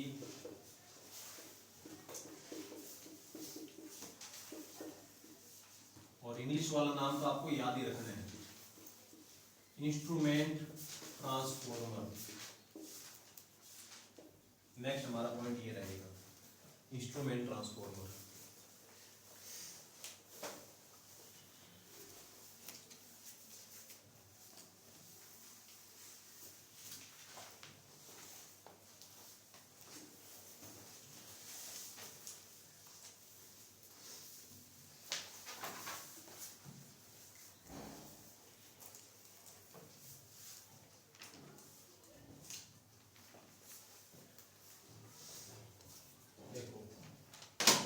समझना ध्यान से पूरे, और आज अपने इस टॉपिक को खत्म करके और आज की क्लास को मतलब इस टॉपिक के द्वारा खत्म करेंगे। ये थोड़ा सा बड़ा टॉपिक है, समझना ध्यान से कि यंत्र मापी इंस्ट्रूमेंट ट्रांसफॉर्मर क्या है। अब तक अपने ये पढ़ा था कि ट्रांसफॉर्मर 2 वाइंडिंग वाला ट्रांसफॉर्मर होता है, नॉर्मली 2 वाइंडिंग वाले ट्रांसफॉर्मर होते हैं, ठीक है। और ट्रांसफॉर्मर का काम क्या होता है, वोल्टेज को या तो घटाना और वोल्टेज को बढ़ाना। जब मैंने आपको पहली क्लास लगाई थी तो शायद उस पहली क्लास की दूसरी या तीसरी लाइन में लिखवा दिया था कि ट्रांसफॉर्मर का 99% ट्रांसफॉर्मर का कार्य क्या होता है, वोल्टेज को या तो वो घटा रहे होंगे या वोल्टेज को बढ़ा रहे होंगे। यही काम होता है ट्रांसफॉर्मर का। और आपने जितने भी ट्रांसफॉर्मर देखे हैं वो इसी काम के लिए देखे हैं, या तो वो वोल्टेज को घटाते हैं या वोल्टेज को बढ़ाते हैं। लेकिन ट्रांसफॉर्मर का कुछ अलग काम तरीके से भी काम लिया जाता है, ठीक है। हमने क्या नाम लिखा, इंस्ट्रूमेंट। इंस्ट्रूमेंट का मतलब होता है कोई ऐसा कोई उपकरण, ठीक है, ऐसा कोई यंत्र जिसका हम कोई चीज मापने में उपयोग करते हैं। तो 2 प्रकार के ऐसे ट्रांसफॉर्मर और होते हैं जिनका यूज अपने क्या किसके लिए करते हैं, धारा मापने और वोल्टेज मापने के लिए करते हैं। ध्यान से सुनो, जैसे कि मैंने आपको बताया था कि अभी भारत के अंदर 7,65,000 वोल्टेज का ट्रांसमिशन हो रहा है और 12,50,000 वोल्टेज का भी शायद ट्रांसमिशन हो चुका है। 12,50,000 वोल्टेज का ट्रांसमिशन हो चुका है। तो इतनी वोल्टेज को किसने नापा, पता कैसे चला कि 7,65,000 वोल्टेज ट्रांसमिट हो रही है। 7,65,000 वोल्टेज को मापने के लिए कौन सा वोल्टमीटर बना है? ऐसा कोई वोल्टमीटर बना हो सकता है? आपने प्रैक्टिकल लैब के अंदर, आईटी लैब के अंदर देखा होगा, वोल्टमीटर देखे आपने, उनकी रेंज कितनी होती है, 200, 300, 400, 500 या 1000 तक भी मान लो। लेकिन लाखों तक की वोल्टेज नापने के लिए वोल्टमीटर कैसे लगाओगे आप? उतनी सारी वोल्टेज को नापने के लिए वोल्टमीटर कहाँ लगाओगे? ठीक है। उसके बाद आपके घरों में तो चलो नॉर्मल कोई ज्यादा करंट नहीं चलती, मैक्सिमम 4 एम्पियर या 5 एम्पियर हाईएस्ट करंट चलती है। लेकिन लाइनों के अंदर, ट्रांसमिशन लाइनों के अंदर 500 एम्पियर, 1000 एम्पियर, 2-2000 एम्पियर तक करंट चलती है, उससे भी ज्यादा चलती है। उतनी सारी करंट को मापेगा कौन? तो उच्च धारा को और उच्च वोल्टेज को मापने के लिए 2 यंत्र होते हैं। उन दोनों यंत्रों का नाम क्या है? Instrument transformer. और उसमें से पहला अपने पढ़ते हैं, नंबर 1 लगा लेना आप, करंट ट्रांसफॉर्मर। नंबर 1 है करंट ट्रांसफॉर्मर, या इसको करंट की जगह पर धारा लिख लो हिंदी के अंदर, तो विद्युत धारा transformer, current transformer. Current transformer, विद्युत धारा ट्रांसफॉर्मर या धारा ट्रांसफॉर्मर।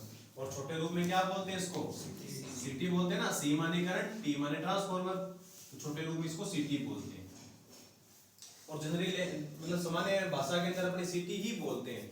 करंट ट्रांसफॉर्मर बोलना थोड़ा सा वो है कि ये भाषा में ऐसे चलने लगे अब सीटी। हेडिंग लगा ली सीटी। अब इसके बारे में समझना और उसके बाद एक एक पॉइंट अपने लिखेंगे इसके अंदर। देखो क्या होता है सीटी। होता है एक प्रकार का, ये भी ट्रांसफॉर्मर ही है, कुछ अलग चीज नहीं है। ये भी एक प्रकार का क्या है? ट्रांसफॉर्मर। जैसे मान लो ये 3 फेज है, ध्यान से समझना ये point, R Y B 3 phase है हमारे पास, ठीक है। इसमें से चल रही है मान लो 1000 एम्पियर करंट, 1000 एम्पियर इसमें चल रही है और 1000 इसमें चल रही है, ठीक है। नॉर्मली तो बराबर नहीं होती, हम इसको क्या काम करते हैं, इसको 1100 कर लेते हैं और इसको 900 कर लेते हैं, ठीक है। और इस प्रकार से कुछ करंट चल रही है। उस करंट को अब क्या करना है मापना। हमें पता नहीं है पता 1000 है 1100 900 कितनी है, इस करंट को क्या करना है मापना है। तो मापने के लिए सीटी लगाते हैं। सीटी में क्या होता है ध्यान से समझना आप, मैं एक फेज की बता देता हूं, ऐसे 3 फेजों में 3 सीटियां लगती हैं, ठीक है। ऐसा होता है यहां पर इस प्रकार से लाइन को बीच में से तोड़ा जाता है, ठीक है ना। अब तोड़ने का मतलब ये नहीं है कि ट्रांसमिशन लाइन आपकी 100 किलोमीटर लंबी तो उसके बीच में से कहीं से तोड़ा और बीच में सीटी लगा दी, करंट ट्रांसफार्मर लगा दिया, है ना। ऐसा काम नहीं करते। जहां भी वो लाइन पहुंचेगी, जहां भी जाके कोई भी सब स्टेशन पर जाके जहां पहुंचेगी वहां पहले क्या लगा देंगे अपने सीटी लगा देंगे। तो यहाँ पर सीटी के अंदर देखना क्या है, ये मैंने ऐसे करके ऐसे बनाया ना, ये एक टर्न बनाया सीटी का, ये प्राइमरी वाइंडिंग है सीटी की, ठीक है। और ये होती है सेकेंडरी, और यहां लगाते हैं एमीटर। ये इतना सा जो पोर्शन मैंने बनाया ना, इतना सा ये वाला, ये क्या चीज बनाई है मैंने, सीटी बनाई है। ऐसे कितनी सीटियां लगेंगी 3, एक यहां पर भी ऐसा होगा और यहां पर भी ऐसा होगा, और ये लाइन अपनी आगे चली जाएगी, ठीक है। यहां भी लगेगी और यहां भी लगेगी। आगे कोई लोड वगैरह लगाना है तो वो लग जाएगा, लोड लगाएंगे तभी तो करंट आएगा ना, 1000 एंपियर 1100 एंपियर, है ना। तो अब देखो सीटी काम कैसे करता है। इसको अपने सप्लाई दी है, ये है प्राइमरी वाइंडिंग, इस पर अपने एमीटर लगा रखा है, कौन सी है सेकेंडरी वाइंडिंग। तो प्राइमरी वाइंडिंग में कितने टर्न है, एक। नॉर्मली क्या होता है 1 टर्न या 2 टर्न या मुश्किल से मुश्किल 3 टर्न, और लगभग सीटियों में टर्न होता ही नहीं है, एक सीधी रोड होती है बस, ठीक है। और सेकेंडरी में क्या होते हैं बहुत सारे टर्न होते हैं, सेकेंडरी में क्या होते हैं बहुत सारे टर्न होते हैं। तो मैंने आपको बताया था कि जिस वाइंडिंग की तरफ टर्नों की संख्या ज्यादा होगी वहां वोल्टेज भी क्या होगी ज्यादा। तो वोल्टेज यहाँ प्राइमरी में ज्यादा होगी या सेकेंडरी में ज्यादा होगी, सेकेंडरी में, ठीक है। सेकेंडरी वोल्टेज क्या होगी ज्यादा। मान लो सेकेंडरी वोल्टेज है 1000 और प्राइमरी वोल्टेज मान लो है 10, ठीक है। ऐसे मान लिया आपने, इसका ट्रांसफॉर्मर रेशियो कितना निकला सेकेंडरी बटे प्राइमरी, कितना ट्रांसफॉर्मर रेशियो निकला 100। वो इसके ऊपर लिखा होता है, सीटी के ऊपर लिखा होगा कि 100 इसका ट्रांसफॉर्मर रेशियो है। कितना लिखा होगा इस पर 100। एग्जांपल बता रहा हूं, सेकेंडरी में 1000 वोल्टेज पैदा हो गई, प्राइमरी में 10 वोल्टेज है, तो ट्रांसफॉर्मर रेशियो कैसे निकलता है सेकेंडरी बटा में प्राइमरी। तो सेकेंडरी में प्राइमरी का भाग दिया, 100 ट्रांसफॉर्मर रेशियो है वो उसके ऊपर लिख दिया। अब ध्यान से समझ लेना, जिस वाइंडिंग की वोल्टेज ज्यादा है, या आप ऐसे बोलो कि अगर कोई ट्रांसफॉर्मर वोल्टेज बढ़ा रहा है, ये वोल्टेज बढ़ा रहा है या वोल्टेज घटा रहा है, सिटी ओनली फॉर, तो जो वोल्टेज बढ़ाता है उसको बोलते हैं स्टेप अप ट्रांसफॉर्मर। क्या बोलते हैं, आगे अपने और पढ़ेंगे, अभी कल अपने इसको पढ़ेंगे कि स्टेप अप और स्टेप डाउन क्या होता है। जो ट्रांसफॉर्मर वोल्टेज घटाता है उसको क्या बोलते हैं, स्टेप डाउन। तो ये कौन से प्रकार का बताओ, ये तो स्टेप अप प्रकार का ट्रांसफॉर्मर। तो 1% तो डायरेक्ट सीधा ही आता है कि सीटी एक प्रकार से कौन सा ट्रांसफॉर्मर है, स्टेप अप प्रकार का ट्रांसफॉर्मर है, यानी वोल्टेज को क्या करता है ये। अब देखना ध्यान से, इसके ऊपर लिखा है 100 ट्रांसफॉर्मर रेशियो, लिखा होगा इस सीटी के ऊपर बाहर लिखा होगा। अब यहां सेकेंडरी के अंदर वोल्टेज तो बहुत ज्यादा है क्योंकि कौन सा ट्रांसफॉर्मर है, लेकिन करंट बहुत कम होगी इधर। ऐसे तो मैंने बताया था ना, ट्रांसफॉर्मर में क्या होता है, प्राइमरी की पावर और सेकेंडरी की पावर क्या होती है, बराबर होती है। मैंने कहा था ट्रांसफॉर्मर में 3 चीजें कभी नहीं बदलती, एक तो पावर, एक फ्रीक्वेंसी और चुंबकीय क्षेत्र या चुंबकीय फ्लक्स बोल सकते हो, ये नहीं बदलता। तो प्राइमरी की पावर और सेकेंडरी की पावर क्या है, बराबर है। प्राइमरी में वोल्टेज कम है, सेकेंडरी वोल्टेज क्या है ज्यादा, और पावर आपको क्या करनी दोनों की बराबर। तो सेकेंडरी में धारा क्या होनी चाहिए, कम होगी ना, और यहाँ प्राइमरी में धारा क्या होगी ज्यादा। देखो हमने एक्चुअली हम कर क्या रहे हैं, सीटी लगाकर हम क्या काम कर रहे हैं, सेकेंडरी की धारा को घटा रहे हैं। क्योंकि इतनी सारी धारा, 1000 एम्पीयर को धारा नापने के लिए अगर आप यहाँ पर ये एमीटर था ना, ये अगर यहाँ लगा देते तो एम्पीयर तो मीटर तुरंत की तुरंत ही फूट जाता, खराब हो जाता, क्योंकि इतनी सारी करंट को ये कॉइल माप नहीं सकती थी। ठीक है, तो यहाँ पर एक कौन से प्रकार का ट्रांसफार्मर लिया हमने? वोल्टेज को तो बढ़ाएगा लेकिन करंट को घटाएगा, यानी करंट को 100 गुना घटा देगा। ये वोल्टेज को कितना गुना बढ़ा रहा है? तो करंट को घटाएगा कितना गुना? तभी तो पावर बराबर रहेगी। यहाँ प्राइमरी से सेकेंडरी में वोल्टेज कितना गुना ज्यादा है? 100 गुना। तो करंट कितना गुना कम होगी? 100 गुना करंट कम होगी। अब मान लो इस एमीटर ने बता दिया, मान लो 3 एम्पियर। कितना बता दिया? 3 एम्पियर। कितना बताया सेकेंडरी करंट? 3 एम्पियर। तो प्राइमरी करंट कितनी होगी? कितनी होगी प्राइमरी करंट? 3 गुना में कितना? 300। तो 300 एम्पियर आ गई प्राइमरी करंट। हमने इनडायरेक्टली का मतलब डायरेक्ट यहाँ पर एमीटर नहीं लगाया, लेकिन इनडायरेक्टली हमने इसकी करंट नाप ली, इस फेज की नाप ली ना। इस एमीटर ने तो बताया 3 एम्पियर ही, लेकिन हमको पता था कि सीटी रेशो इसका कितना है? 100 है। तो 100 को इस 3 से गुना किया, 300। अब बार बार हम गुना नहीं कर सकते है ना, बार बार थोड़ी गुना कर करके देखेंगे हम। तो इस एमीटर के ऊपर लिख दिया जाता है, जहां पर 1 एम्पियर लिखना चाहिए ना, वहां पर कितना लिख दिया जाता है? 100 एम्पियर। जहां पर 2 एम्पियर लिखा जाता है, वहां पर कितना लिख दिया जाता है? 200 एम्पियर। क्योंकि जब 2 बताएगा तब प्राइमरी करंट कितनी होगी? 200 ही होगी, क्योंकि इसकी सीटी रेशो कितनी है? 100 है। और जब इसमें 10 एम्पियर करंट होगी तो कितना होगा? प्राइमरी करंट 1000 एम्पियर होगा। ठीक है, तो इस प्रकार सीटी ने क्या काम किया? इनडायरेक्टली करंट को, प्राइमरी करंट को नाप दिया। और हमें तीनों की करंट नापनी है, इसलिए कितने सीटी लगेंगे? 3। ये सेम के सेम 3 एमीटर लगेंगे और 3 इस प्रकार से सीटी होगी। सीटी कौन से प्रकार का ट्रांसफार्मर है? वोल्टेज को तो बढ़ाएगा लेकिन करंट को घटाएगा, और घटी हुई करंट को हम एमीटर लगाकर माप लेंगे। फिर एक प्रश्न आता है, बहुत इंपॉर्टेंट है, कि सीटी की जो सेकेंडरी वाइंडिंग है, इस पर जो एमीटर लगाते हैं, ये मानक है, स्टैंडर्ड है कि कितने एम्पियर मीटर का एमीटर लगाते हैं।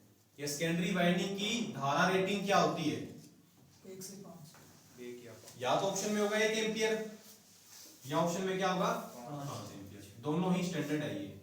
या तो ऑप्शन में क्या होगा? 5 एम्पियर, यानी कि सेकेंडरी वाइंडिंग जो होती है वो 5 एम्पियर की होती है। और आजकल कितने एम्पियर की भी आती है? 1 एम्पियर। अगर दोनों ऑप्शन में आ जाए, पहली बात ऐसा कभी होगा ही नहीं कि दोनों ऑप्शन में आ जाए। ऐसा प्रश्न आ गया कि सीटी की सेकेंडरी वाइंडिंग कितने एम्पियर की होती है, और ऑप्शन में दोनों आ जाए, ऐसा हो नहीं सकता। अगर फिर भी अगर हो जाए तो उत्तर आप 5 एम्पियर कर देना, ठीक है, वरना दोनों में से कोई एक ऑप्शन में होगा। बस ये सीटी है, कोई मुश्किल तो है नहीं। क्या काम किया इसने भी? मनीष कुमार, क्या काम किया सीटी ने? क्यों लगाया सीटी को हमने? धारा मापने के लिए सर जी। कौन सी धारा? 3 फेज की। 3 फेज की धारा। क्या कौन सी धारा नाप रहा है ये? कम धारा नाप रहा है कि मीडियम धारा नाप रहा है, कुछ धारा नाप रहा है? हाई करंट को माप रहा है, निम्न करंट को माप रहा है? तो ऐसे बोलोगे ना, उच्च धारा को मापने के लिए सिर्फ धारा नहीं, उच्च धारा को मापना। तो एक तो काम करो, आप डायग्राम बना लो, एक सीटी का तो बना ही लो, और मन करे तो तीनों सीटियों का बना लेना, लेकिन घर पे बना लेना। यहाँ पर एक सीटी का बना लो, ये प्राइमरी वाइंडिंग है, ये क्रोड है, ये सेकेंडरी वाइंडिंग है, ये 100 वगैरह कुछ मत लगाना, और यहाँ पे एक एमीटर लगा देना। फिर एक दो बातें और भी सीटी के अंदर वो भी लिखेंगे। जल्दी से ये बना लो।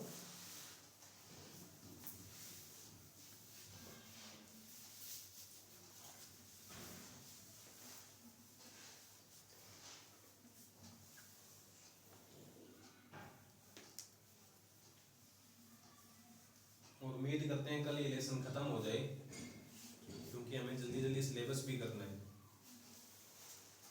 तो इसके बाद देखते हैं 3 फेज मोटर का लेसन लेते हैं। बना लिया? लिखो, पहला पॉइंट लिखो सीटी के अंदर। मैं तो सीटी बोलूंगा, आप समझ जाना हम करंट ट्रांसफार्मर की बात कर रहे हैं, और आपको भी सीटी लिखना है, ठीक है। नंबर 1 पॉइंट लिखो, सीटी का कार्य, पहले तो काम ही लिखो, सीटी का कार्य उच्च धारा को मापना है। सीटी का कार्य उच्च धारा को मापना है। Second point very very important लगा लेना, सीटी एक प्रकार से स्टेप अप ट्रांसफार्मर है। स्टेप अप ट्रांसफार्मर है।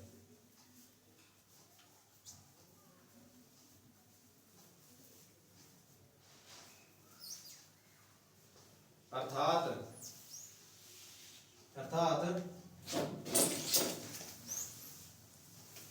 सेकेंडरी वाइंडिंग में यानी S.W में, अर्थात सेकेंडरी वाइंडिंग में वोल्टेज तो अधिक है परंतु करंट का मान बहुत कम होगा। जितना गुना ज्यादा वोल्टेज होगी ना उतना गुना ही करंट कम हो जाएगी, तभी दोनों साइड पावर बराबर रहेंगी। एक प्रकार का ट्रांसफॉर्मर ही है। ठीक है, नंबर 3 या 4 जो भी आपका पॉइंट है वो लिखो। सीटी एक प्रकार से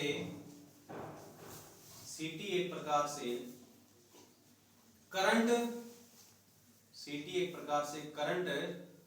स्टेप डाउन ट्रांसफॉर्मर है। सीटी एक प्रकार से करंट स्टेप डाउन ट्रांसफॉर्मर है।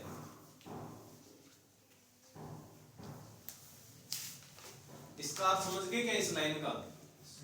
वैसे तो स्टेप अप ट्रांसफॉर्मर है लेकिन करंट का क्या है? स्टेप डाउन है। करंट को तो कम कर रहा है ना। नेक्स्ट पॉइंट आगे लिखो।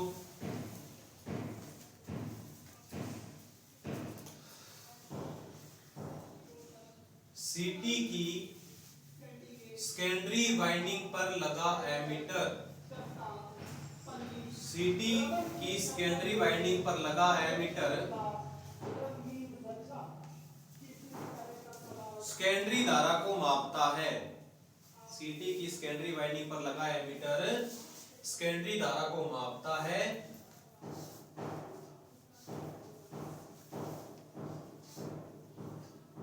उस धारा का गुणा यानी जो मापी है उस धारा का गुणा, उस धारा का गुणा किसके साथ करेंगे? ट्रांसफॉर्मर रेशो के साथ करेंगे। उसके आगे लिखो उस धारा का गुणा सीटी रेशो के साथ करेंगे, ऐसा लिख दो। सीटी रेशो, क्योंकि सीटी ट्रांसफॉर्मर है तो उसका गुणा सीटी रेशो के साथ करेंगे। तथा यह गुणनफल यानी जो उत्तर आएगा, तथा यह गुणनफल प्राइमरी धारा को बताएगा, तथा यह गुणनफल प्राइमरी धारा को बताएगा।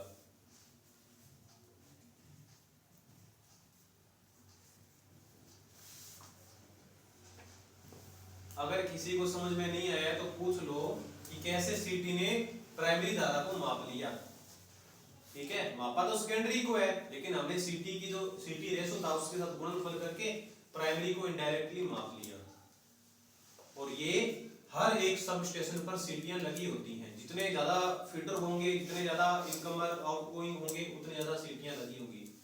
ठीक है, हर पेज पर एक लगी होती है। नेक्स्ट पॉइंट लिखो, वेरी वेरी इंपॉर्टेंट लगाकर लिखना। सीटी की सेकेंडरी का मानक एम्पियर, सीटी की सेकेंडरी का मानक एम्पियर 5 एम्पियर या 5 एम्पियर या 1 एम्पियर होता है।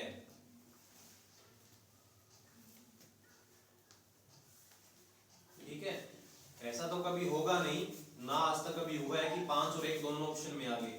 फिर भी नोट लगा के लिख लो कि यदि 5 एम्पियर व 1 एम्पियर दोनों ऑप्शन में हो, क्योंकि 5 एम्पियर तो बहुत पहले से चली आ रही है और 1 एम्पियर वाली भी अभी आने लगी है, तो फिर अपने इस प्रकार से बोलेंगे कि यदि दोनों ऑप्शन में है तो उत्तर 5 एम्पियर करेंगे। बाकी पर्सन तो बाद में डिलीट हो ही जाना है, लेकिन एक बार कुछ सही करना है तो 5 एम्पियर ही करोगे। ठीक है, उत्तर 5 एम्पियर करेंगे। इतनी बात समझ में आ गई? अब एक लाइन लिख लो, मैं आपको समझा दूंगा, अभी कोई मुश्किल नहीं। लिखो, सीटी की सेकेंडरी वाइंडिंग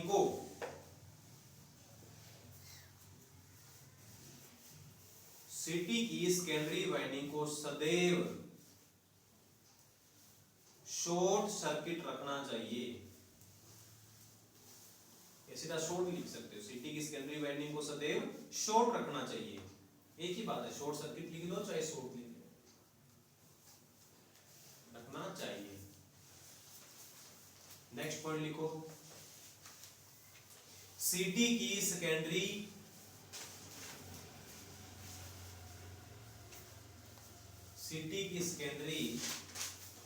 को कभी भी चालू अवस्था में ओपन नहीं करना चाहिए। सीटी की सेकेंडरी को कभी भी चालू अवस्था में ओपन नहीं करना चाहिए, अन्यथा सीटी ब्लास्ट हो सकती है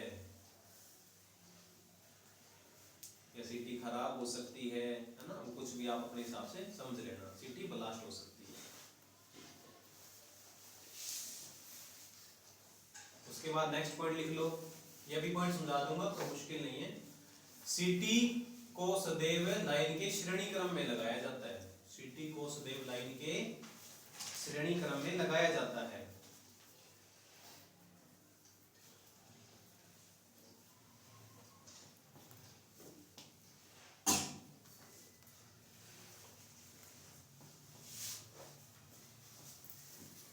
सभी पारेषण में लगी होगी, वितरण में भी होती है, देखी होगी आपने। एक बात और बताता हूँ, सीटी का केवल एक काम नहीं है, सीटी का केवल ये काम नहीं है कि इसने धारा को माप लिया बस ठीक है, 300 एम्पीयर धारा बताई वो 300 एम्पीयर धारा आपने माप ली। सीटी से ही जो बहुत प्रकार की रिले लगी होती है, कोई भी सब स्टेशन होता है वहां पर बहुत प्रकार की रिले लगी होती है, डिफरेंशियल रिले, ठीक है, उसके अलावा ओवर करंट रिले, अर्थ फॉल्ट रिले। जैसे मैं तुम्हें एक एग्जांपल बताता हूँ, समझना थोड़ा ध्यान से। जैसे लाइन है ना, इस लाइन के साथ में मान लो एक टावर पर लगी लाइन है ना, 3 फेज आ रहे हैं, इस टावर के पास में ये लाइन क्या हुआ, टूट कर ऐसे नीचे इसके ऊपर आके पड़ गई, गिर गई इसके ऊपर आकर, है ना, ये लाइन टूट कर इसके ऊपर आकर गिर गई दूसरे पेज पर, तो क्या होगा, शॉर्ट सर्किट हो गया। उस अवस्था में करंट का मान क्या होगा, बहुत ज्यादा होगा। तो बहुत ज्यादा करंट होगा तो उसको मापेगा कौन, इतनी सारी हाई करंट को मापेगा कौन, सीटी मापेगी। लेकिन सीटी माप लेगी, और आपको पता है जनरली क्या होता है, अगर ऐसा काम हो जाए तो यहाँ इन लाइनों से जुड़ा हुआ जो सर्किट ब्रेकर है वो क्या हो जाएगा, बंद हो जाएगा। तो वो बंद क्यों होगा, अधिक धारा के कारण। और उसको पता कैसे चला सर्किट ब्रेकर को कि वो धारा अधिक है, वो बताएगा कौन है, सीटी बताती है वो। आई बात को समझ में भाई, यहाँ पर ये तार यहाँ टूट कर नीचे गिर गया या जमीन पर ही गिर गया मान लो, कभी शायद देखने को मौका आपको मिला नहीं है, लेकिन हमने देखा है बहुत बार टावर से जो तार है टूटकर जमीन के नीचे गिर गया, जमीन पर पड़ गया, अर्थ फॉल्ट हो गया, उसमें बहुत ज्यादा करंट फ्लो होती है। और करंट जो रिले होती है लगी हुई, करंट मेजर भी कर लेती है भी कितना करंट फ्लो हुआ था, लाखों एम्पीयर के अंदर होता है, तो बता भी देती है सीटी, मतलब सीटी के थ्रू ही होता है, ठीक है ना। सीटी का काम केवल और केवल करंट को मापना ही नहीं है, यानी मीटरिंग का काम नहीं करती ये, और कौन सा काम करती है, प्रोटेक्शन का भी काम करती है सीटी, ठीक है। इसलिए क्या काम किया जाता है कि इसकी आधी कोर को तो मीटरिंग का काम करवाने के लिए लगाते हैं, आधी कोर को प्रोटेक्शन का काम करवाने के लिए लगाते हैं। वो थोड़ा सा बहुत बड़ा मैटर हो जाएगा, लेकिन एक नोट लगा के वैसे ही लाइन लिख लेना कि सीटी का कार्य है, सीटी का कार्य है प्रोटेक्शन करना भी है, इनडायरेक्टली ये प्रोटेक्शन भी कर रही है, क्योंकि हाई करंट फ्लो होगी तो वो यही बताएगी। सीटी का कार्य है प्रोटेक्शन करना भी, प्रोटेक्शन माने सुरक्षा करना। कई जगह ये तार टूट जाती है तो पीछे से बंद नहीं होती, दूसरे कारण लोड सेट नहीं है, उसका कारण उनका सर्किट ब्रेकर खराब है। बहुत बात तो यही होता है, सर्किट सीटी तो कमांड दे देती है, वो बता देती है भी करंट ज्यादा है, सर्किट ब्रेकर को कहती है तुम ट्रिप हो जा, लेकिन सर्किट ब्रेकर की चुंब की रिले खराब होती है, इसके अंदर जो मैग्नेटिक और मैकेनिकल बहुत चीजें होती है सर्किट ब्रेकर में, वो खराब होती है, और लगभग खराब ही होते हैं सर्किट ब्रेकर। जो वितरण वाले होते हैं ना वो 95% खराब ही होते हैं, इसलिए वो ट्रिप नहीं हो पाता। फिर ये सर्किट ब्रेकर जो इनको सप्लाई हम देते हैं तो हमारे बड़ा सर्किट ब्रेकर ट्रिप हो जाता है। तो ये काम ऐसा बहुत बार होता है। एक लाइन अपने लिखी थी सीटी के अंदर कि सीटी की सेकेंडरी को हमेशा क्या करना चाहिए, शॉर्ट रखना चाहिए। इसको कभी भी सेकेंडरी को ओपन नहीं करना चाहिए, अन्यथा क्या हो जाएगा, सीटी ब्लास्ट। उसका कारण ये है क्योंकि सेकेंडरी में धारा तो बहुत कम है, ये तो हमको पता चल गया। नितेश कुमार, धारा इसमें कम क्यों है सेकेंडरी में? सेकेंडरी में सीटी की सेकेंडरी में धारा का मान कम क्यों है? सीटी की सेकेंडरी हमने बोला ना धारा कम है, उस कम धारा को सेमीटर में नाप लिया, तो वो धारा कम क्यों हुई और कैसे होगी धारा वो कम? ऐसा क्या हुआ सीटी के अंदर कि वो धारा कम है सेकेंडरी में? सर वहाँ पे उसको बराबर करने के लिए धारा का मान कम कम कर दिया सर। किसको बराबर कर दिया? सर प्राइमरी वाइंडिंग की धारा का मान को, धारा की मान को बराबर करने के लिए हाँ जी सेकेंडरी की धारा को कम कर दिया। हाँ जी। ये क्या उत्तर होगा? ये तो कोई लैंग्वेज में ही नहीं आ रहा कुछ भी। दीनदयाल, ये सेकेंडरी की धारा कम क्यों है? वोल्टेज का मान बढ़ाया इसमें। क्योंकि इसमें वोल्टेज बहुत ज्यादा है, क्योंकि सेकेंडरी वोल्टेज क्या है, बहुत ज्यादा है। क्यों ज्यादा है? हर एक चीज का क्यों पता होना चाहिए। क्यों ज्यादा है? क्योंकि टर्न ज्यादा है, ठीक है, टर्न ज्यादा है, चुंबकीय फ्लक्स इसका बहुत ज्यादा है, उसके हिसाब से वोल्टेज ज्यादा है। वोल्टेज ज्यादा है तो करंट क्या है, कम है। ये होता ही है, ट्रांसफॉर्मर की जिस साइड में वोल्टेज ज्यादा होती है उस साइड में करंट उतना गुना ही कम होती है। ये ट्रांसफॉर्मर तो है सीटी एक प्रकार से। तो यहाँ पे करंट तो कम है लेकिन वोल्टेज क्या है इधर, बहुत ज्यादा। और इतनी सारी हाई वोल्टेज को यदि आप अचानक ओपन करते हो ना तो स्पार्किंग होती है बहुत ज्यादा, हाई रिएक्टेंस के कारण। कभी भी उच्च वोल्टेज को अचानक ओपन नहीं करना चाहिए, इसलिए बोला भी जाता है, आगे एक लेसन आएगा कि कभी भी जैसे मान लो ये लाइन जा रही है, ठीक है, यहाँ पे आइसोलेटर भी लगे होते हैं, आगे पढ़ेंगे अपने क्या लगे होते हैं, आइसोलेटर। लेकिन उससे पहले यहाँ पे क्या लगा होता है, सर्किट ब्रेकर। तो बोला जाता है कि कभी भी लाइन चालू है ना तो कभी जाकर आपको सीधे आइसोलेटर ओपन नहीं करने हैं। क्यों नहीं करने हैं? क्योंकि इधर वोल्टेज बहुत ज्यादा है, पहले किसको बंद करना पड़ेगा, फिर लाइन डिस्चार्ज होगी आगे वाली यहाँ तक, फिर उसके बाद आइसोलेटर को खोलते हैं। क्योंकि कभी भी हाई वोल्टेज को अचानक ओपन नहीं करना चाहिए। जैसे अपने क्या काम करते हैं, पंखा बटन बंद कर दिया ना तुरंत ही पंखा बंद हो गया, कभी स्पार्किंग देखी आपने? नहीं देखी। ये तो बहुत कम वोल्टेज 230, ऐसा काम कभी 1000 वोल्टेज 2000 वोल्टेज पर करके देखोगे, ऐसे अचानक स्विच नहीं दबा सकते आप। आ रही बात समझ में? कभी भी जहां वोल्टेज ज्यादा है उसको अचानक ओपन नहीं किया जा सकता, उसके लिए सर्किट ब्रेकर होता है। और सर्किट ब्रेकर के अंदर भी स्पार्किंग होती है। हमने बोला ना कि उच्च वोल्टेज को ओपन करना है यानी खत्म करना है, तो वहां पर क्या होगी, स्पार्किंग। सर्किट ब्रेकर में भी स्पार्किंग होती है। आगे हम सीखेंगे उस स्पार्किंग को फिर खत्म करने के लिए SF6 गैस भरी जाती है या वैक्यूम किया जाता है, निर्वात किया जाता है। स्पार्किंग यहाँ भी होती है लेकिन वो सर्किट ब्रेकर के अंदर अंदर ही हो जाती है, हमको तो नुकसान नहीं होता ना।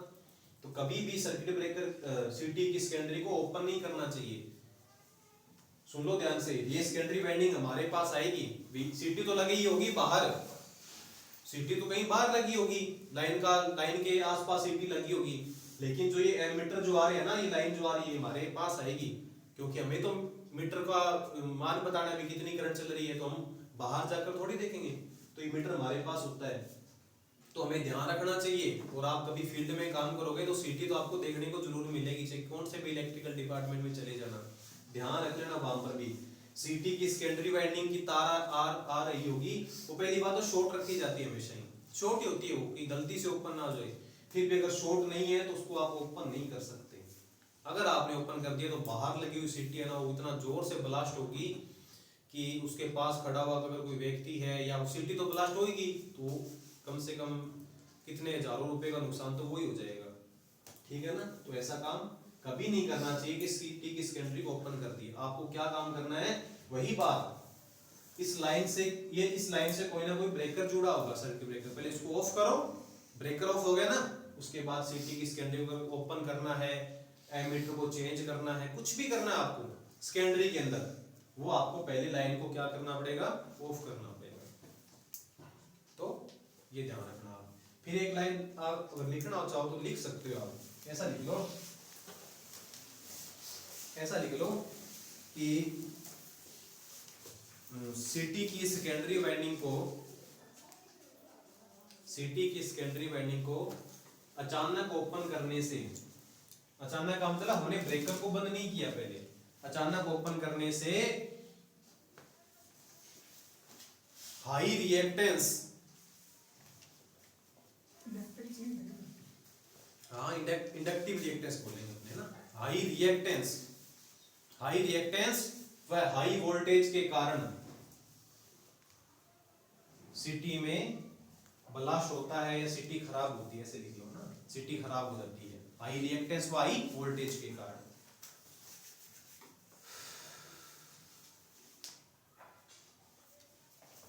ये हो गया धारा ट्रांसफार्मर, ये कंप्लीट हो गया हमारा। इसके बाद नेक्स्ट और अंतिम टॉपिक लिखो आज का, विभव ट्रांसफार्मर या विभव परिणामी तंत्र। इंस्ट्रूमेंट ट्रांसफार्मर कितने प्रकार के हैं? दो प्रकार के हैं। एक तो हो गया धारा, नंबर 2 लिखो आप विभव परिणामी तंत्र। इंग्लिश में लिखना सभी, पोटेंशियल ट्रांसफार्मर, और छोटे रूप में क्या बोल लेंगे अपने इसको? पीटी। फिर एक डायग्राम भी बना ही लेना साथ साथ में, है ना। ये 3 फेज है हमारे पास। इसके लिए आपको बीच में से लाइन तोड़ने की आवश्यकता नहीं होती। एक पीटी लगा रहा हूं, ऐसी कितनी लगेंगी? 3 लगेंगी। ये मैंने V बनाया है वोल्टेज, ठीक है ना, ये वोल्टमीटर है। ये एक पीटी होगी, ऐसे एक यहाँ लग जाएगी 2, एक R और B पे लग जाएगी 3 पीटी हो जाएगी, तो वो लाइन वोल्टेज बताएंगी। ये तो मैंने R और Y के बीच में लगाया है, आप Y और B के बीच में लगा सकते हो।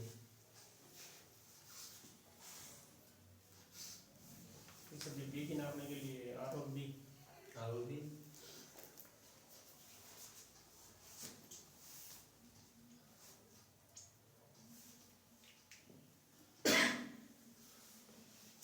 और ध्यान रखना, जिस साइड आप सप्लाई दे रहे हो वहां टर्न ज्यादा रखने हैं, और जहां वोल्टमीटर लगा रहे हो वहां टर्न कम रखने हैं। अब ये सुन लो पीटी कैसे काम करती है। सीटी का काम क्या होता है बताओ? उच्च धारा को नापना। पहली बात पीटी का काम समझो, उच्च वोल्टेज को नापना। ये बहुत सिंपल है, तो समझ में शायद आपको आ भी गया होगा। भी जैसे मान लो यहाँ 15,000 वोल्टेज है ना, तो यहाँ पे एक ट्रांसफार्मर लगा दिया, इसको अपने क्या बोला है?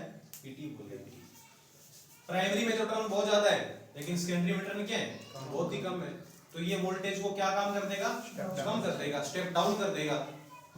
और उस कम वोल्टेज को कौन नाप लेगा? वोल्टमीटर। अब इसके ऊपर भी पीटी रेशो लिखा होता है। क्या लिखा होता है? पीटी रेशो लिखा होता है। जैसे सेकेंडरी में मान लो पीटी रेशो इसके ऊपर लिखा होगा, सेकेंडरी वोल्टेज मान लो है इसकी, या सेकेंडरी में टर्न रेशो क्या होता है?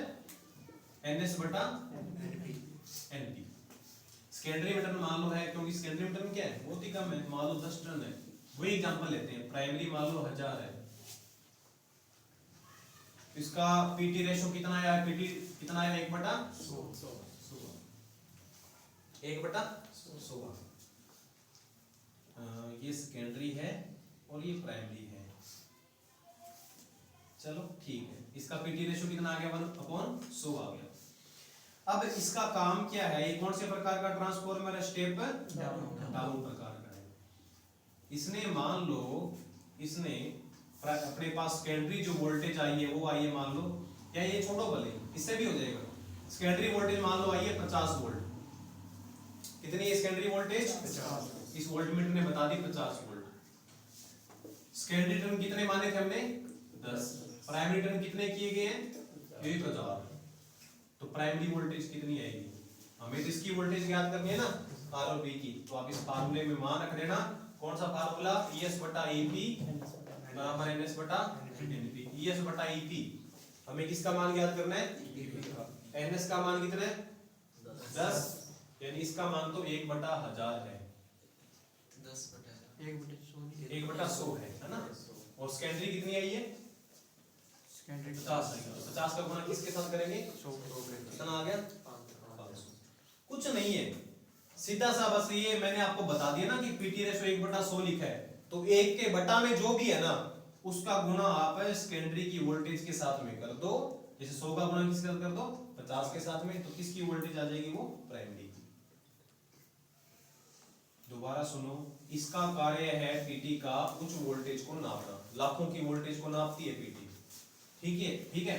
एक प्रकार से कौन सा ट्रांसफार्मर है, स्टेप डाउन है। प्राइमरी में टर्न बहुत ज्यादा, सेकेंडरी में टर्न बहुत ही कम, और कम टर्न वाली वोल्टेज को वोल्टमीटर नाप लेगा। अगर ये वोल्टमीटर अगर आप यहाँ लगा देते सीधा ही, तो क्या होता, फट जाता ना, क्योंकि इसमें भी तो कॉइल होती है वोल्टमीटर में, इतनी सारी वोल्टेज को थोड़ी सहन कर पाती है वो, कम वोल्टेज को तो सहन कर लेगी, इसलिए वोल्टेज को हमने क्या कर दिया, कम कर दिया ये ट्रांसफार्मर लगाकर। अब पीटी ने इनडायरेक्टली नापी तो इसने सेकेंडरी की है, लेकिन इसके ऊपर पीटी रेशो लिखा होगा, उसका गुणा करके हम प्राइमरी की वोल्टेज को माप लेंगे। जिस प्रकार सीटी ने करंट को मापा था, उसी प्रकार से इसने वोल्टेज को नाप लिया। कुछ ज्यादा कुछ है नहीं, तो लिख लो आप, देखो इसका कार्य उच्च वोल्टेज को मापना है, इसका कार्य उच्च वोल्टेज को मापना है। ठीक है, सेकंड पॉइंट लिखिएगा,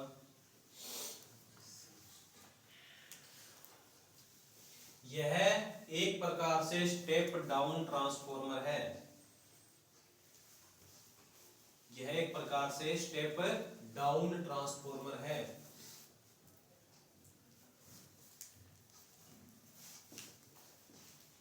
नेक्स्ट पॉइंट लिखो, पीटी लाइन के सदैव समांतर क्रम में लगती है।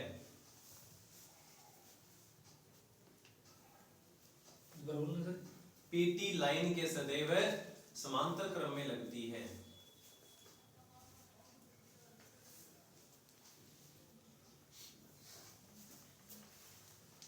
तो कैसे काम करती है, तो मेरे को शायद लिखवाने की आवश्यकता नहीं है ना। सेकेंडरी में वोल्टमीटर लगा होगा, वोल्टेज का मान बताएगा, उसको पीटी रेशो के साथ गुणा करके प्राइमरी की वोल्टेज हम ज्ञात कर लेंगे। ठीक है, उसके बाद नेक्स्ट पॉइंट लिखो, पीटी में पीटी की सेकेंडरी का मानक वोल्टेज, पीटी की सेकेंडरी का मानक वोल्टेज, जिस प्रकार सीटी की सेकेंडरी का मानक धारा थी ना, उसी प्रकार पीटी की सेकेंडरी का मानक वोल्टेज है। तो सिंगल फेज के लिए तो लिख लो, क्योंकि सिंगल फेज भी हजारों में वोल्टेज होती है, सिंगल फेज के लिए तो है 100 वोल्ट, और 3 फेज के लिए लिख लेना 110 वोल्ट। बहुत इंपॉर्टेंट है, सिंगल फेज के लिए 100 और 3 फेज के लिए 110 वोल्ट, 110 वोल्ट।